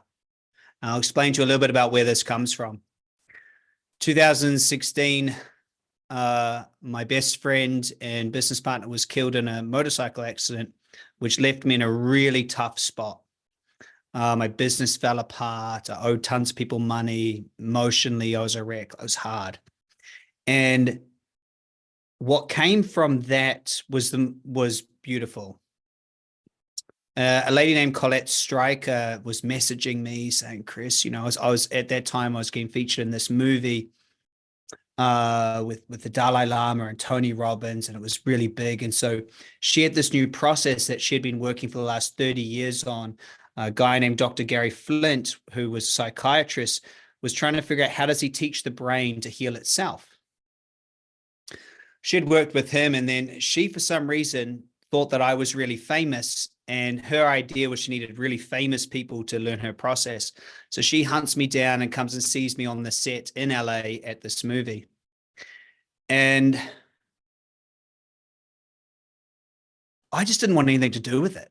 I was like, I don't need another process. I'm fine. I don't need any of this. I'm totally good. I've got to deal with business stuff. Anyway, she was really forceful, like, no, you've got to, no, you've got to. So finally, I just relented. I was just tired and burnt out. I was like, I'm fine. And so I sat down in this cafe in Venice, not the cool Venice in Italy, the Venice next to Santa Monica in LA. I'm just teasing. I'm just teasing the Americans. But I sat down there, and Colette asked me to close my eyes, and she said, you know, what is something you've got a problem with? And I said, well, honestly, the only thing is that I just wish you could bring my friend back. She said, I can't bring your friend back, but I think I could deal with that grief that you're experiencing. I was like, oh, whatever, lady, whatever gets you out of my way. So close your eyes, and she starts saying superconscious this, field that, gophers this, all these sort of things. And I have my eyes closed. I'm like, this is so stupid. I've done a lot of work, you know, I've done a lot of stuff. Oh, this is rubbish. And then all of a sudden, at a bit, I think it was about 15 minutes, and I get this pop, and I start crying. I know, like a baby, really. And then I start laughing. And if you've ever experienced a huge emotional release as well as a transformation, you know exactly what I'm talking about.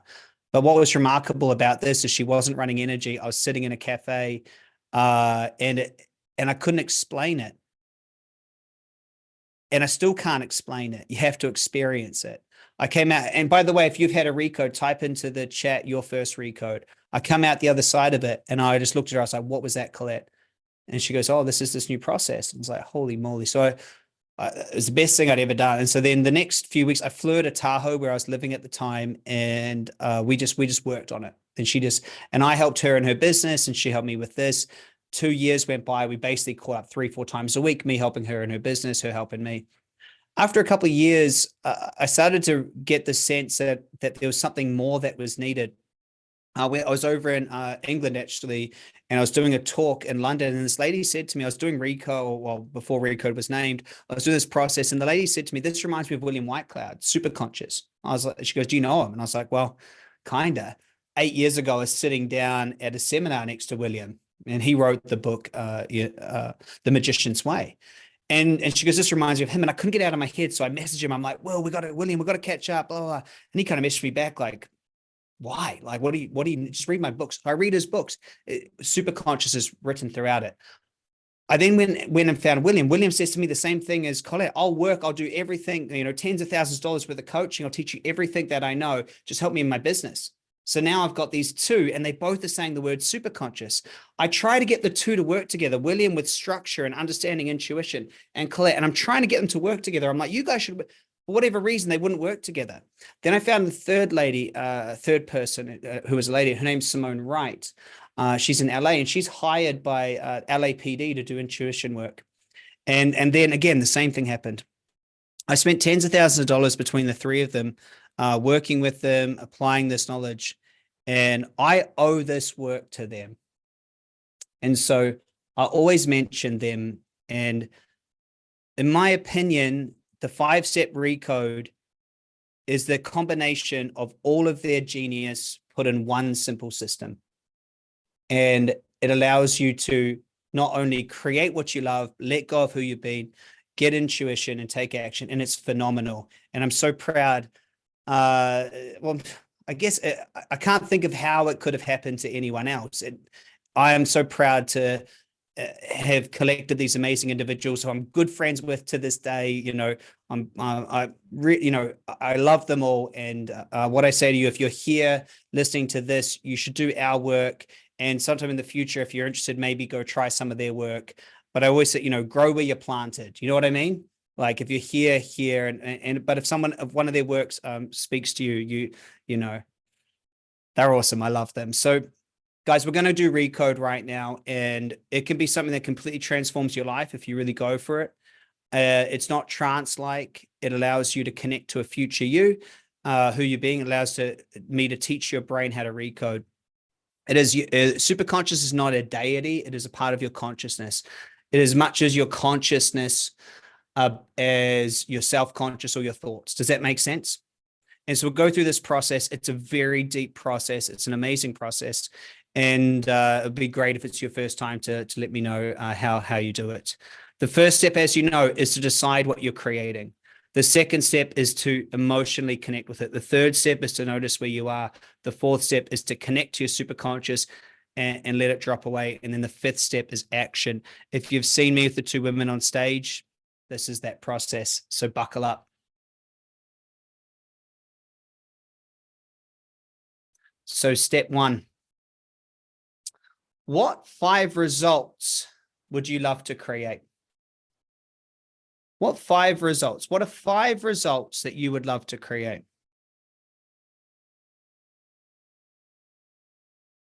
What are 5 things that over the next 8 weeks you would love to create? What would you really love to manifest or create? What would be a really useful thing?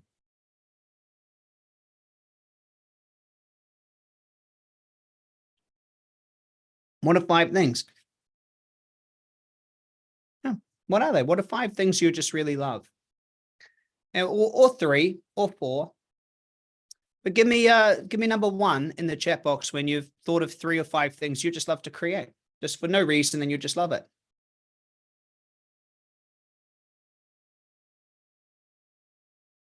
Yeah, just 5 things. Could be a book, could be a business, could be a new relationship, could be a more functioning body. Remember how you must write it. It must be your own creation, must be something that you want. Just write it. Yeah. Yeah, that's it. I'll wait till I see about, I don't know, 500 ones in the chat box or something, just so I know you've done it.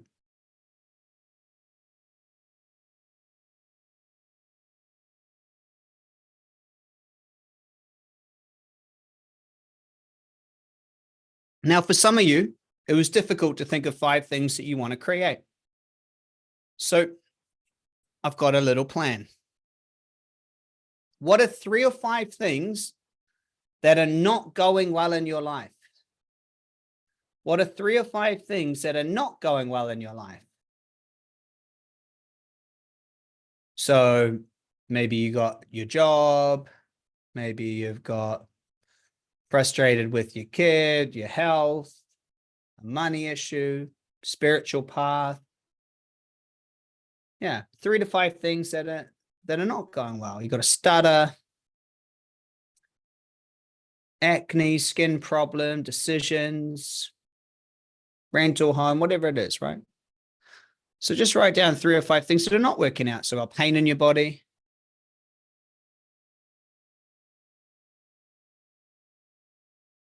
procrastination. So what I want you to do is whatever you've written down that's not working well. So say you wrote down a stutter. I want you to cross that out and then write it how you would want it. So you cross out stutter, you write speaking clearly. If you've got not enough money, cross it out and write more money than I can spend. What I want you to do is write down what's not going well, cross it out, and then write it as you would like it. Okay, so I've got bad skin, cross it out, clean skin, right? I've got a pain in my body, cross it out, healthy and functional body. Cross out what is not working and put what you want. So some people can access what they want easy, and some people need to write down what's not working, cross it out, and then turn it into a creation. Either way gets you into a creation. Does that make sense?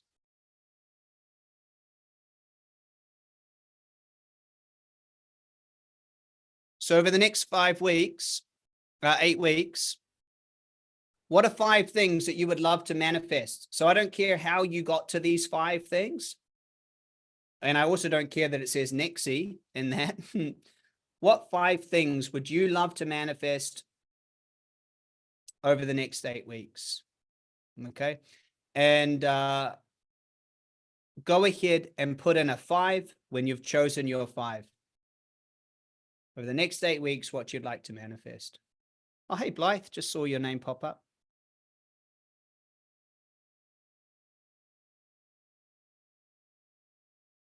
And Gwen to Hulk is here.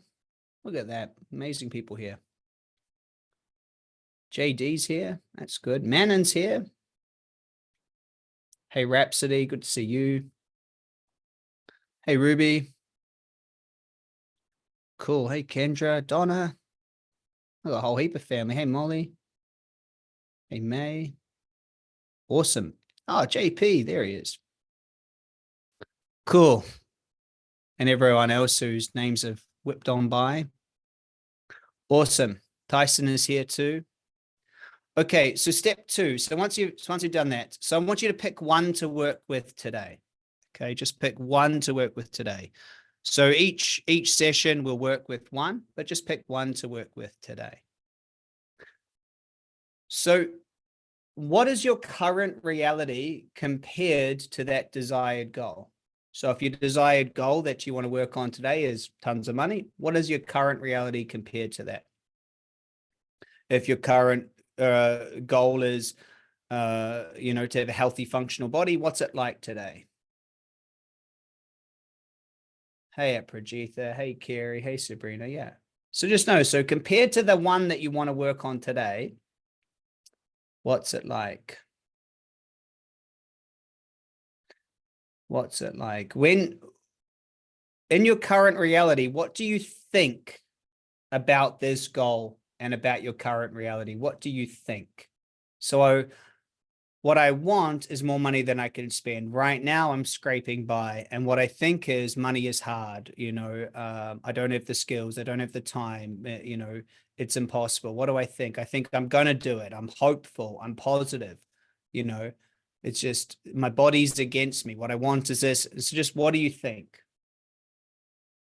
Next is, how does it feel? How does it feel? So in the now, how does it feel? How does it feel? So what do I think and what do I feel? So in the current reality, how do I define myself? I define myself as what? So I am confident. I am unconfident. I need healing. There's something wrong with me. How do I define myself? I define myself as is needing help, is something missing, is not smart enough. How do you define yourself? Distracted. How do I define others? So I'm like this. Other people are what? So other people are successful. Other people have it easy. Other people smarter than me. Other people, other people rip people off, and I'm full of integrity but broke. They rip people off. People who have money are evil. I'm always someone that's had an unhealthy body, and others are just lucky. And then how do I define the world? Yeah, how do I define the world? And so what I want you to consider is, by answering these questions, how much resistance do you have to being the person that has what you want? So I'd love you to type in your level of resistance. So if 10 out of 10 resistance is like, you don't feel like you can have it at all, right? Like, it's like, you're trying to get to the other end of a pool and it's like concrete. And then 0 out of 10 is, yeah, I probably should have chosen a different choice because I'm going to have this with ease. Where do you think you're, and just give yourself a number and just guess like what feels right to you. So now we know where we are, we know what we're going to create, and we know where we are.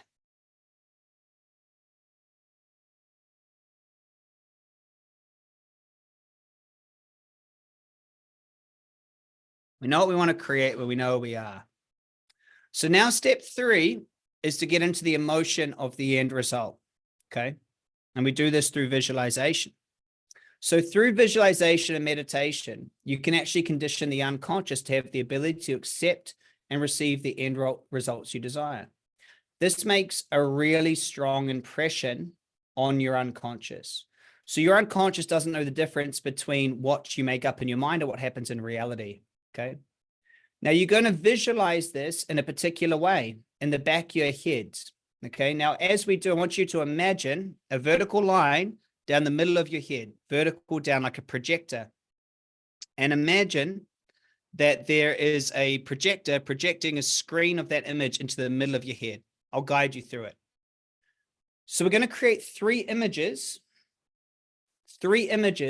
of that result being completed. Okay. To create an unconscious imprint. The pictures should show your goal as an accomplished fact, a present reality. So for example, if you wanted to create a child, you might have a picture of you having the kid in the pram walking along the beach. You might have a picture of you and your spouse, hugging the kid, and you might have a picture of the kid spewing all over you and you having to clean it up. And so if you want to picture yourself having lots of money, you might picture yourself looking at your bank account. You might picture yourself on a holiday. You might picture yourself in a brand new car. So the pictures should show your goal as an accomplished fact. The pictures should suggest the complete result of what you want, not the process.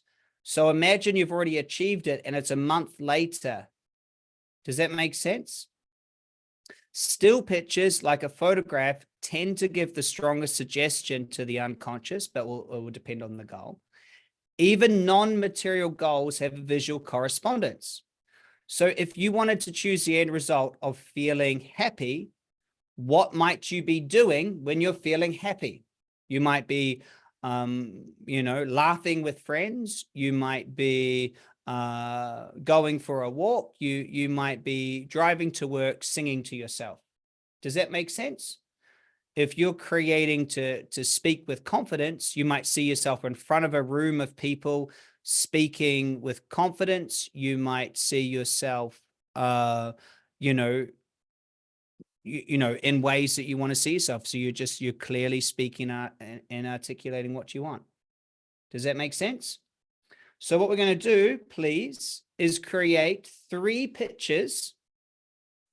different pictures of moments, events, experiences, and time that'll be happening after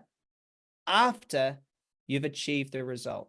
And I would love for my advanced students to put some ideas into the chat box.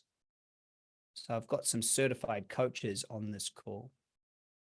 So what are 3 pictures that you will be experiencing when you've achieved the end result or goal that we're working on today?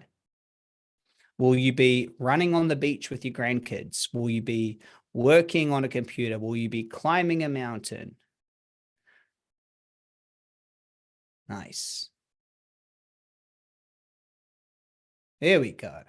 There's some good ones. Speaking on stages, sitting on a beach with my partner, bank account with money, master creator, picture my team, new CEO, money circulating for everyone. First powerlifting competition, playing with grandkids, traveling, running on the beach, money in my bank account. Hey, Angie. Drinking champagne. Hey, Nicole. Hey, Sarah. Hey, Carrie. Hey, JP. Hey, Julia. Leisha. Look at I got there's some really good. If you need a coach, they're in this chat box. Hey, Jane. Hey, Gwen. Cool. So what do you think of 3 images and write them down, okay? So what we're going to do to put these images into your field, okay, is you're first going to close your eyes and do a process and imagine something as real. So we'll do a practice one first, okay? We're just going to do a quick practice one. So when you're ready, we'll get to the real exercise in a second. Is I just want you, when you're ready, please just close your eyes and have your palms up like this. Oh, can't see. Have your palms up like this on your lap. And just with your eyes closed, I want you to imagine in your dominant hand that you're holding a lemon. I want you to imagine you're holding a lemon in your dominant hand. And just imagine feeling that lemon in your dominant hand. And just notice if you can look down to your dominant hand and feel the weight of the lemon, you know, the fruit, a lemon in your hand. And you might see its color. Is it green or is it yellow? How big is it? How does it feel? Is it hard or a little bit soft? Is there any moisture on it? Is it freshly picked? And just notice it and feel that lemon the best you can in your hand. Just really imagine. Can you smell the citrus? Just imagine, can you smell the citrus? And just if you like, just bring that lemon up. Just imagine you bring it up the best you can. Imagine a lemon, you know, the fruit there, the citrus smell, the yellow, the orange texture, you know, and just imagine you bring it up to and really experience. And when you're ready, just bring it right up close to your face. You can do it. Bring it right up close to your face and then open your mouth and take a big bite. Take a big bite out of that lemon. See if you can taste that lemon. Do you get that sour right in the back of your tongue, sides of your tongue? And do you feel, when you're ready, open your eyes, come back. Who was able to do it? Anyone, did you get it? It's just one little extra. So your unconscious doesn't know the difference between the lemon being there or you conjuring the image up. And why that's important is because what we're going to do is we're going to conjure up the image, bring it to our experience, so our unconscious learns to experience the end result before actually experiencing it in reality, becoming safe. So remember that self-conscious chooses, superconscious creates, unconscious allows or denies. And the way that we train the unconscious is through this step. So now we're going to do it without the lemon, but you're going to taste your future. You're going to remember your future. You're going to create it. So here's what we do. You imagine one of your pictures. You step into it. You experience it. You get a full sensory experience, okay? Sight, sound, smell, taste, feel, everything, right? You create that. Then what you do is you're going to take a picture of it. Right? Take a photo. And I'm certain everyone here remembers a photograph. You know, it's what happens on phones. But, you know, you used to take it and then you'd have to go down to a shop and hope that it's not just got some crazy red eyes or just a picture of your finger, you know, and you'd go down there with your little canister and you'd hope that you got some good photos for your holiday. But most of the time, it was just blurry pictures of people's fingers or missing people's faces or crazy red. Do you remember these things? You know, do we have an audience that's older than 25? Do you remember this? So we're going to take a photo, and what we're going to do is we're going to imagine the photo and imagine that it comes down into your hand. And you always wonder, did they look at your photos? You know what I mean? Do they hang them up and go like, oh gosh, you know, like, were they sitting there looking? Anyway, so you're going to have the photo, and you'll have the photo in your hand. And why this is important, it's a metaphor of it's already happened. So you're going to make it up, going to take a photo of it. You're going to imagine the photo in your hand. Then the photo is going to slide up, and like a projector, you're going to project it into the middle of your mind. Okay? And if you don't know, it's your first time, follow it with me. We're going to be doing it every week, and there's meditations on this. Okay? Everyone ready? When you're ready, close your eyes. And with your palms facing up, just have your eyes closed. And in your mind, say it out loud. I want you to choose your end result. So I choose the end result of speaking clearly, or I choose the end result of making money. Choose your end result. I choose the end result of. And as you make this choice, I want you to step into the experiences of one of your pictures. Step in the end result of one of these photos, one of these moments you've made up. See it through your own eyes and hear it with your own ears. I want you to step into this experience and fully create the moment. Who is there? How does it feel? What do you see? What do you smell? Make it up. What are other people saying to you? What do you say to yourself? How do you hold your body? Build a full sensory experience of what it's like and notice how it feels. As you notice how it feels, allow that feeling to fill your whole body, and then go ahead and take a photo of it. Allow this photo to fall out of your consciousness and into your dominant hand. Look down at the photo with a feeling of remembering that moment, and imagine when that moment happened and feel really good about that's already happened now. And look down at that photo when you feel it and notice it. Allow this photo to float up above your face, up above your head. Allow the photo to float up and then back, about halfway back towards the back of your head. And then, like there's a projector projecting into the middle of your head, slide the photo down into the middle of your head and allow it to find its perfect place in your memory. And go ahead and allow that to just sit there and smile, remembering the memory, remembering the future. And now your second memory, your second future. What is that second memory, that second future moment that will let you know that you've achieved this result? In your mind, make the choice. I choose the end result of. Choose it. And then you know this has happened because of a certain moment. Go into your second picture, your second image, your second experience. Step into that experience, see it through your own eyes, hear with your own ears, and put your heart into the heart space of the you experiencing the second image as completed and done. Notice how good that feels.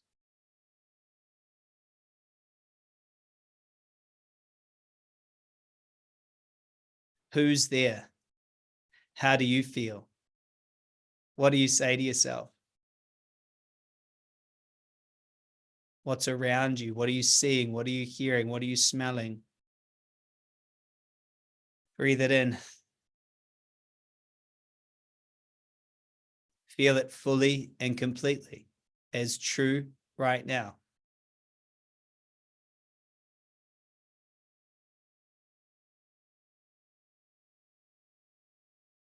Now go ahead and take a photo of this moment. Take the photo, allow the photo to come out of your consciousness and down into your dominant hand, and have a look down into your dominant hand. And remember that memory, remember the future. Notice how good it feels to hold that memory in your hand. Look at it with pride. How good was that? And now have that memory of the future float up into your mind, float it up into your mind like there's a projector, and allow it to find its place in front or behind the first image. Allow it to find its place in the middle of your mind, and just it will know where to go, and allow that to just be. Remember when that happened?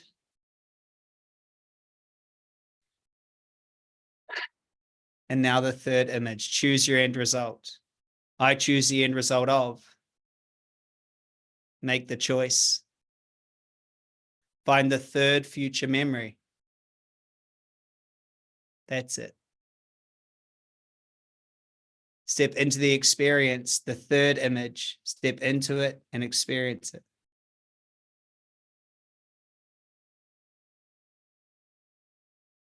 What would it be like to have already achieved this now? How good would it feel? What would you say to yourself? What would it be like to be in this moment, noticing all the things that have had to happen in order for you to be in this moment?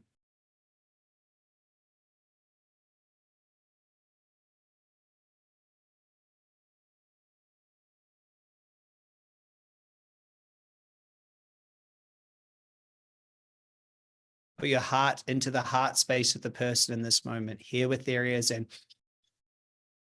breathe into their lungs as you become this you, remembering the future.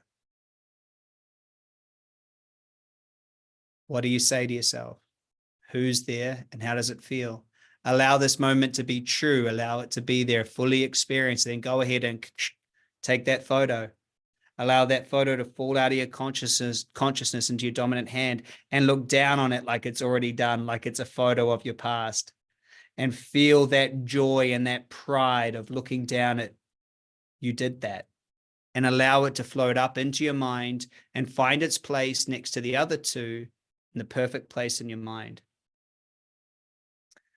And just step back from that, like you're looking at an amazing projector of your past memory, just remembering it, how good it was to do all of that. And when you're ready, just step back into reality, open your eyes, and come back to now. Welcome back. How was that? So that's step 3. So step 1 is choose. Step 2 is where am I now? And 3, we engage in it. We fully become it now. Awesome. Awesome. How was that? Fill me in.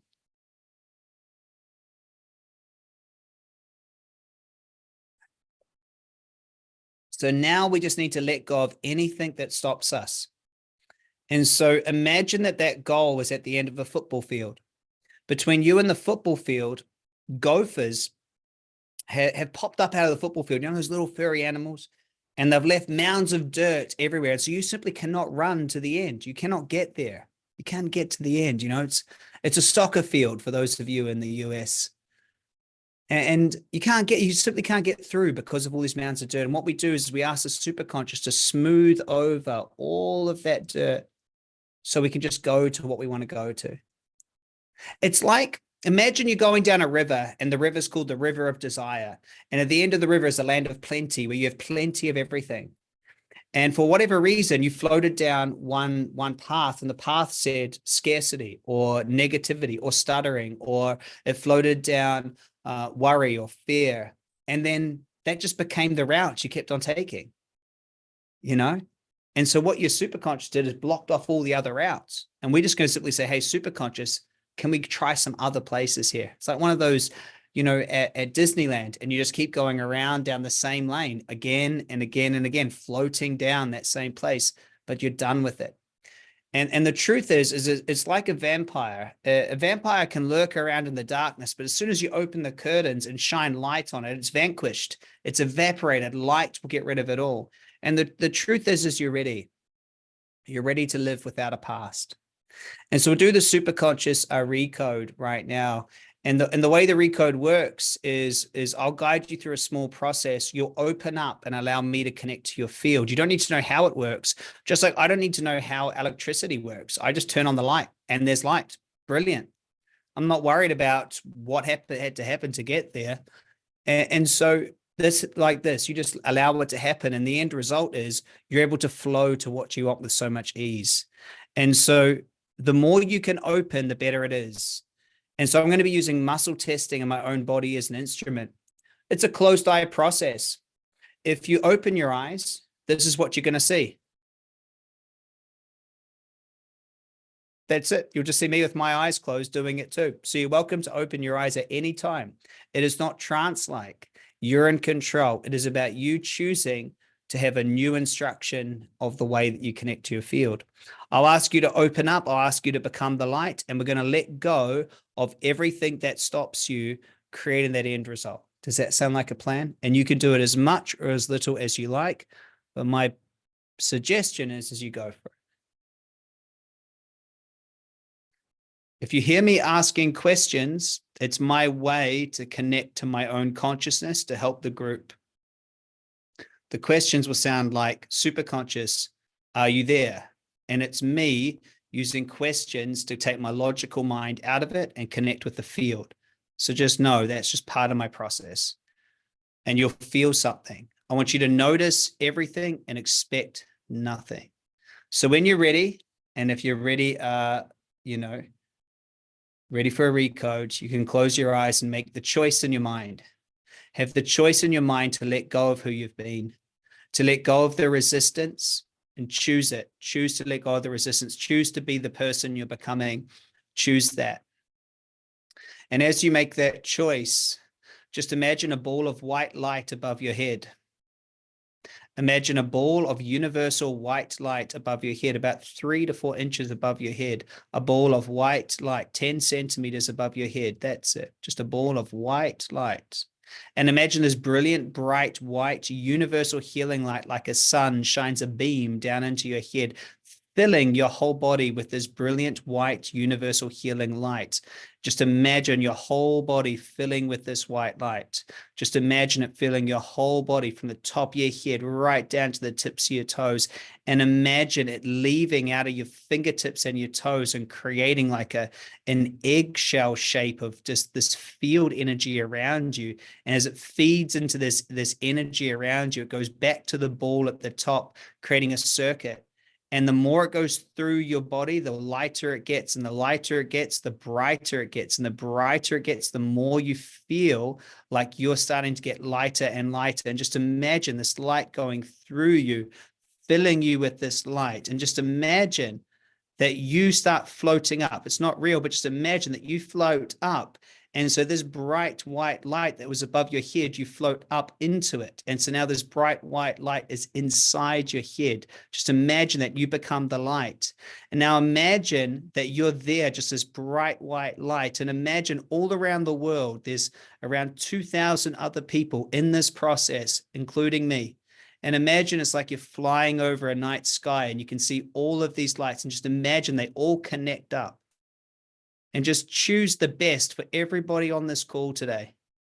Just choose that they have more satisfaction and less pain in their life. Choose that they become a creator. Choose that they follow their highest good, and just choose it. And as you choose it for everyone else, feel as everyone else is choosing it for you.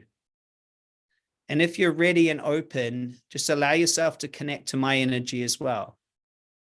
And just give permission in your own way to yourself. Just like give permission for this process.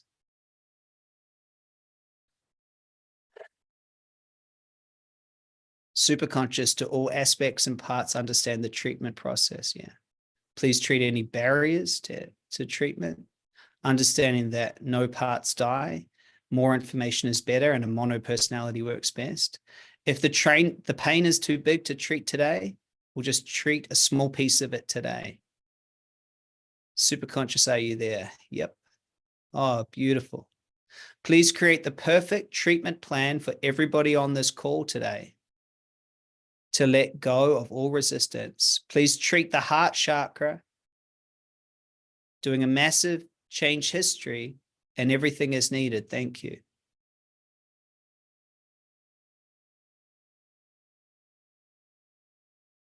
Just opening up the front field of the body.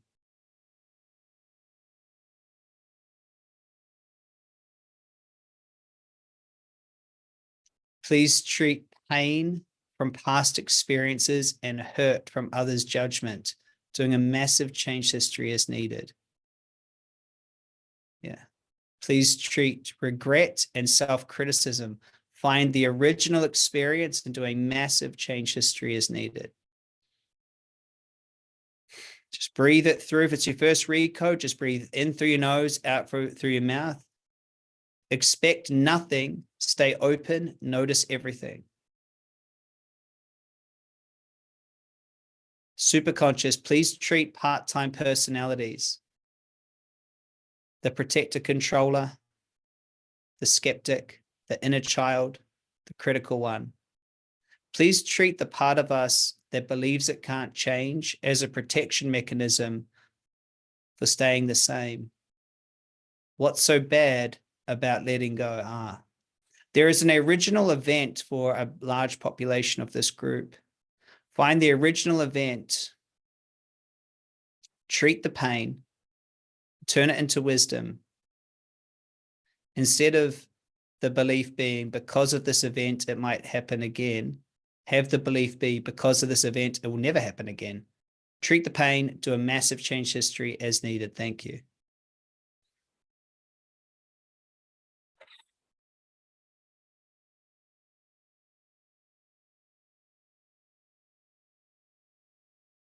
Just breathe. The process is taking place.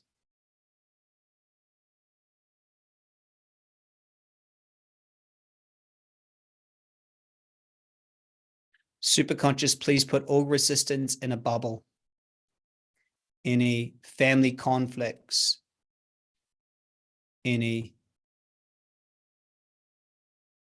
just please treat family conflicts. Do a massive change history as needed.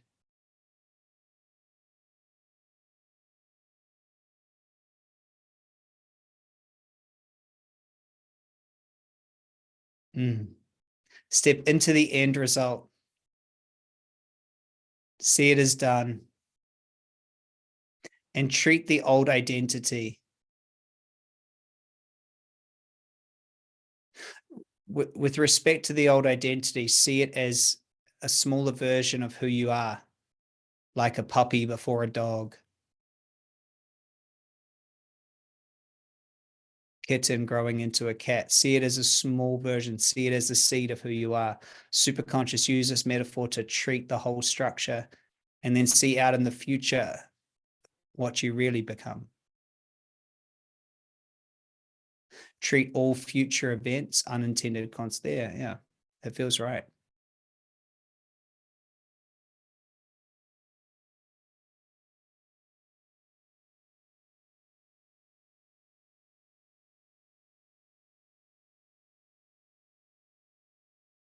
Superconscious, what's in the heart field? What's that?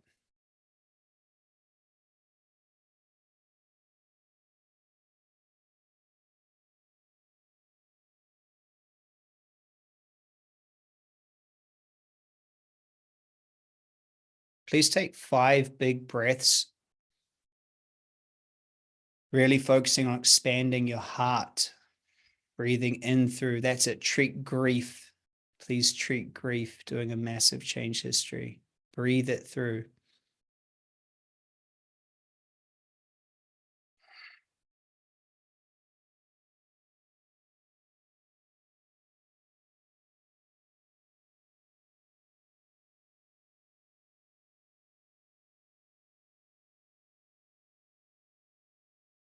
Okay, that feels better. Step into that future and ground into it. I am this identity. Superconscious, tag and treat any resistance to that sentence. I am this identity. I am this. I'll do whatever it takes. Please treat that statement. I'll do whatever it takes to be this. I am this. This is easy for me. Please treat this. It's easy to be this way. There's no other option.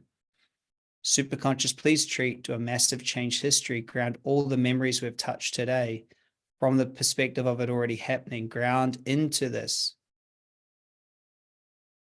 And just take a few big breaths, grounding breaths, as we just finish off in this end result. What one action must you do to create this end result? If you look back to the present moment, what one action must you take?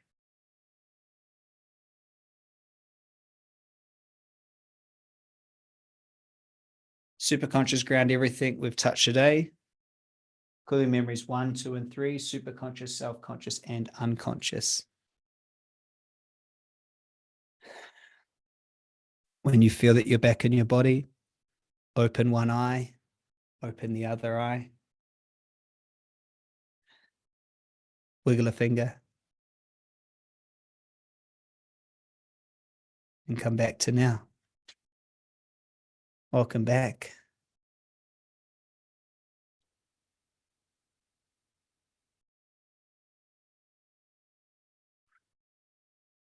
How are you guys doing out there?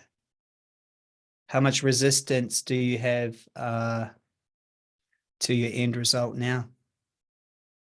This is the process that once I figured it out, I went from struggling to 2 companies doing $10 million a year each. I bought $12 million worth of property,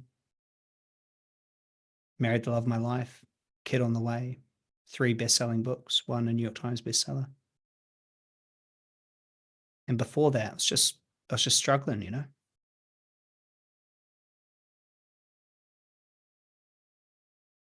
I'm just so grateful to share it with you.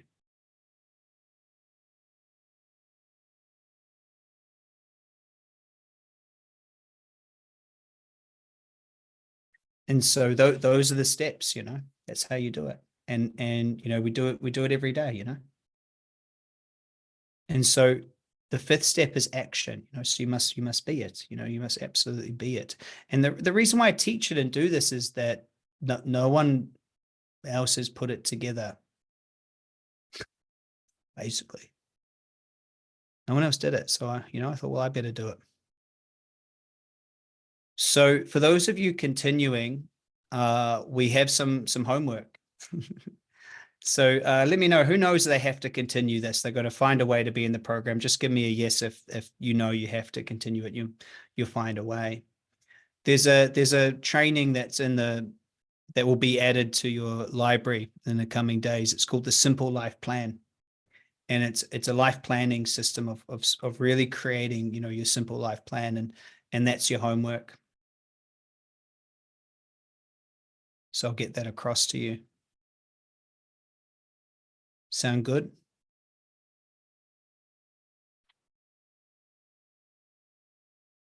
Cool.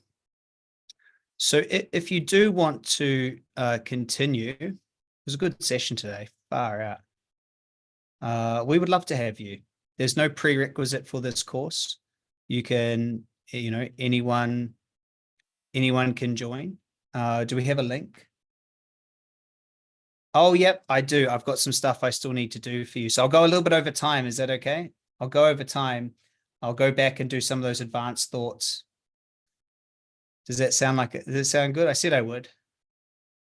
So if you would like to join the program, you can. We'll text this out to you. We start now. So you say, yes, I want to join here. And then you click through. And here's all the details. So everything's on there. So the first week, as I said, is a simple life plan. Then we're going to go through becoming the magnet, opening the wizard's gate, quantum jump your reality. Week 3, the creator code, 5 steps and 3 moves to pulling in your future. Week 4, we'll go through the superconscious technique and creative visualization. Week 5, the identity shift. Week 6, choice points. Circle this on your calendar. Choice points is a phenomenal process. Week 7, releasing your dark side. We all have a dark side. It's very powerful. And week 8, creating through conflict. You also get the mind-bending, life-changing Superconscious Magic program, which includes recodes, Sleep Self-Rich program, the upgrade. Now, down here, this emotional mastery, for those of you who've got fear of failure, rejection, belonging, we cover the top 5 fears there, which is huge. Very huge, very, very huge. So that was oh no, I've still got one more thing to do. So, so was that a good session, by the way? Who's in? Just let me know who's in. Who's going to join me for the next 8 weeks? We start next week. You get replays of everything. You can download it all. Today was session 1. I gave you session 1 for free just because one thing I believe is the work's so great that the right people can feel it and they know that they just need to do it, And so I don't need to sell it. It's brilliant. Does that make sense? Like, I don't know why you wouldn't do it. So it's awesome. And I'll see you in those sessions. Now, if you're already in the inner circle, by the way, this is included. The inner circle, for those of you who are interested in having everything, you get our full mastery program, our certification, and every second week you get a call with me where you get personalized coaching. There's lots of people in here. Who's an inner circle that's here? We've got about 15 spots available for inner circle. You get access to everything. So any programs, all the programs, lifetime access to them. Plus, yeah, you get this extra coaching from myself and also Hannah as well. It's a really good place. People are always asking, I want to get one-on-one time with you. That's where they do. Yeah. All right. So should I do these extra advanced thoughts? I think we should. You guys you're still good to go. I love you guys. You're like me. I want the extra thoughts. Okay, let me find them. I'm glad that we did it this way and kind of circled a background to it. It felt right at the time.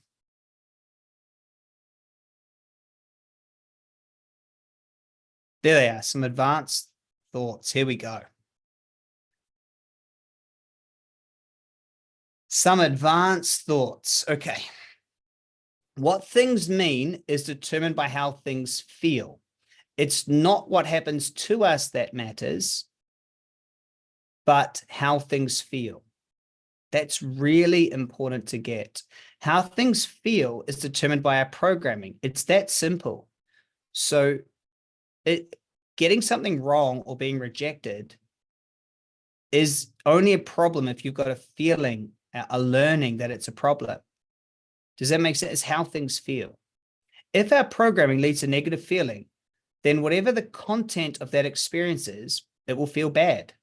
Therefore, it will mean something bad, and therefore it will be something bad. And it will never be experienced in any other way as long as the programming remains unchanged. The same thing happened for so-called positive feelings, meanings, experiences, and realities. So let me put this in perspective.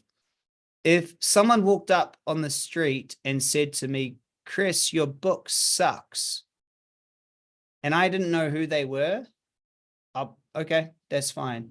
But if someone I care about says the exact same thing, someone I really care said it would feel different. And so the same thing happened, but it was the programming that was different. Does that make sense? And so when we understand this, that $1 million isn't big or small, $1 billion isn't big or small, it just is. It's our programming that's made it big or small. There was at the peak today, there was over 2,000 people on between Zoom and YouTube. For some of you, having 2,000 people on a live session would be big. Others, it would be small. Others, it doesn't matter. Does that make sense? It's the programming. And so if it feels bad, then we think it means it's bad. It means bad. If it means bad, it is bad. But the actual reality is what it is. And conversely, if it feels positive, then it means positive. However, this feeling is just programmed from what we've experienced at a young age. If we want something to be positive, we program it so it gives those good feelings. What I'm saying is you can program that failure is positive, not negative. You can program that having more money than you can spend as good, completely good. Does that make sense? Yeah. This will be in the replay vault for everybody that's there. So our experience creates our programming. It's all just experience and it's all adjustable. Mostly it's life itself that provides us with the patterns and programming. And that's mostly a good thing. We're too busy to have to decide how everything should be and what it should mean. So we usually just go with it. Remember, unconscious creators are just lazy creators, right? So usually we just go for it. We just enjoy something or resist something, and we're just automatic. We don't actually consider that we can shift our experience. It's only when we're not having the experience that we desire that we start to pay attention to the operation of our automatic programming. And it's all just programming, which is why it's important to notice again and again that everything is adjustable. It's all experience and it's all adjustable. The most important question is, so what would you like? So what would you like? Before we make our adjustments in the patterning and beliefs that determine our experience of our realities, we have to want to know, what would we like? So how do we know what we would like? Well, that's exactly what we're going to be covering in this. So how do we know? We go through some processes to find out what we would like. I feel really satisfied with today. Those advanced thoughts were actually much easier to get through than I thought.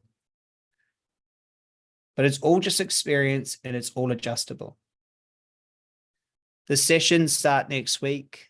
All replays will be added. There's not that much benefit of being on live. You get all replays and you know if you need it or not, you know? So it's, if you pay in full, it's 888, 3 payments are 333. And that's it. You keep it forever. And it's going to be every week, 2 hours, which will build on today. And so if your intuition says it's for you, I'll see you next week. True. If your intuition, I can't even speak. If your intuition says it's not for you, then it's not. Totally fine. Love you all so much. Thank you very much for your good energy today. I think we covered everything that I wanted to cover. We did. It feels like we did. I think there might have been a few slides that I had on the other slides that I'll get to next week. Thanks for being here. So thanks. I'll see you, all of you that are joining the program. This replay will be available, and really appreciate every single one of you. The workbook will be there plus more. So do it. Come join me. Bye, everyone. Bye. Oh, it's so nice to see all your stuff, all your messages. Thanks, team. Thank you. Appreciate you all. Love sharing this. Yep, she's 32 weeks today, so 8-week program if you haven't figured it out. Bye, everyone.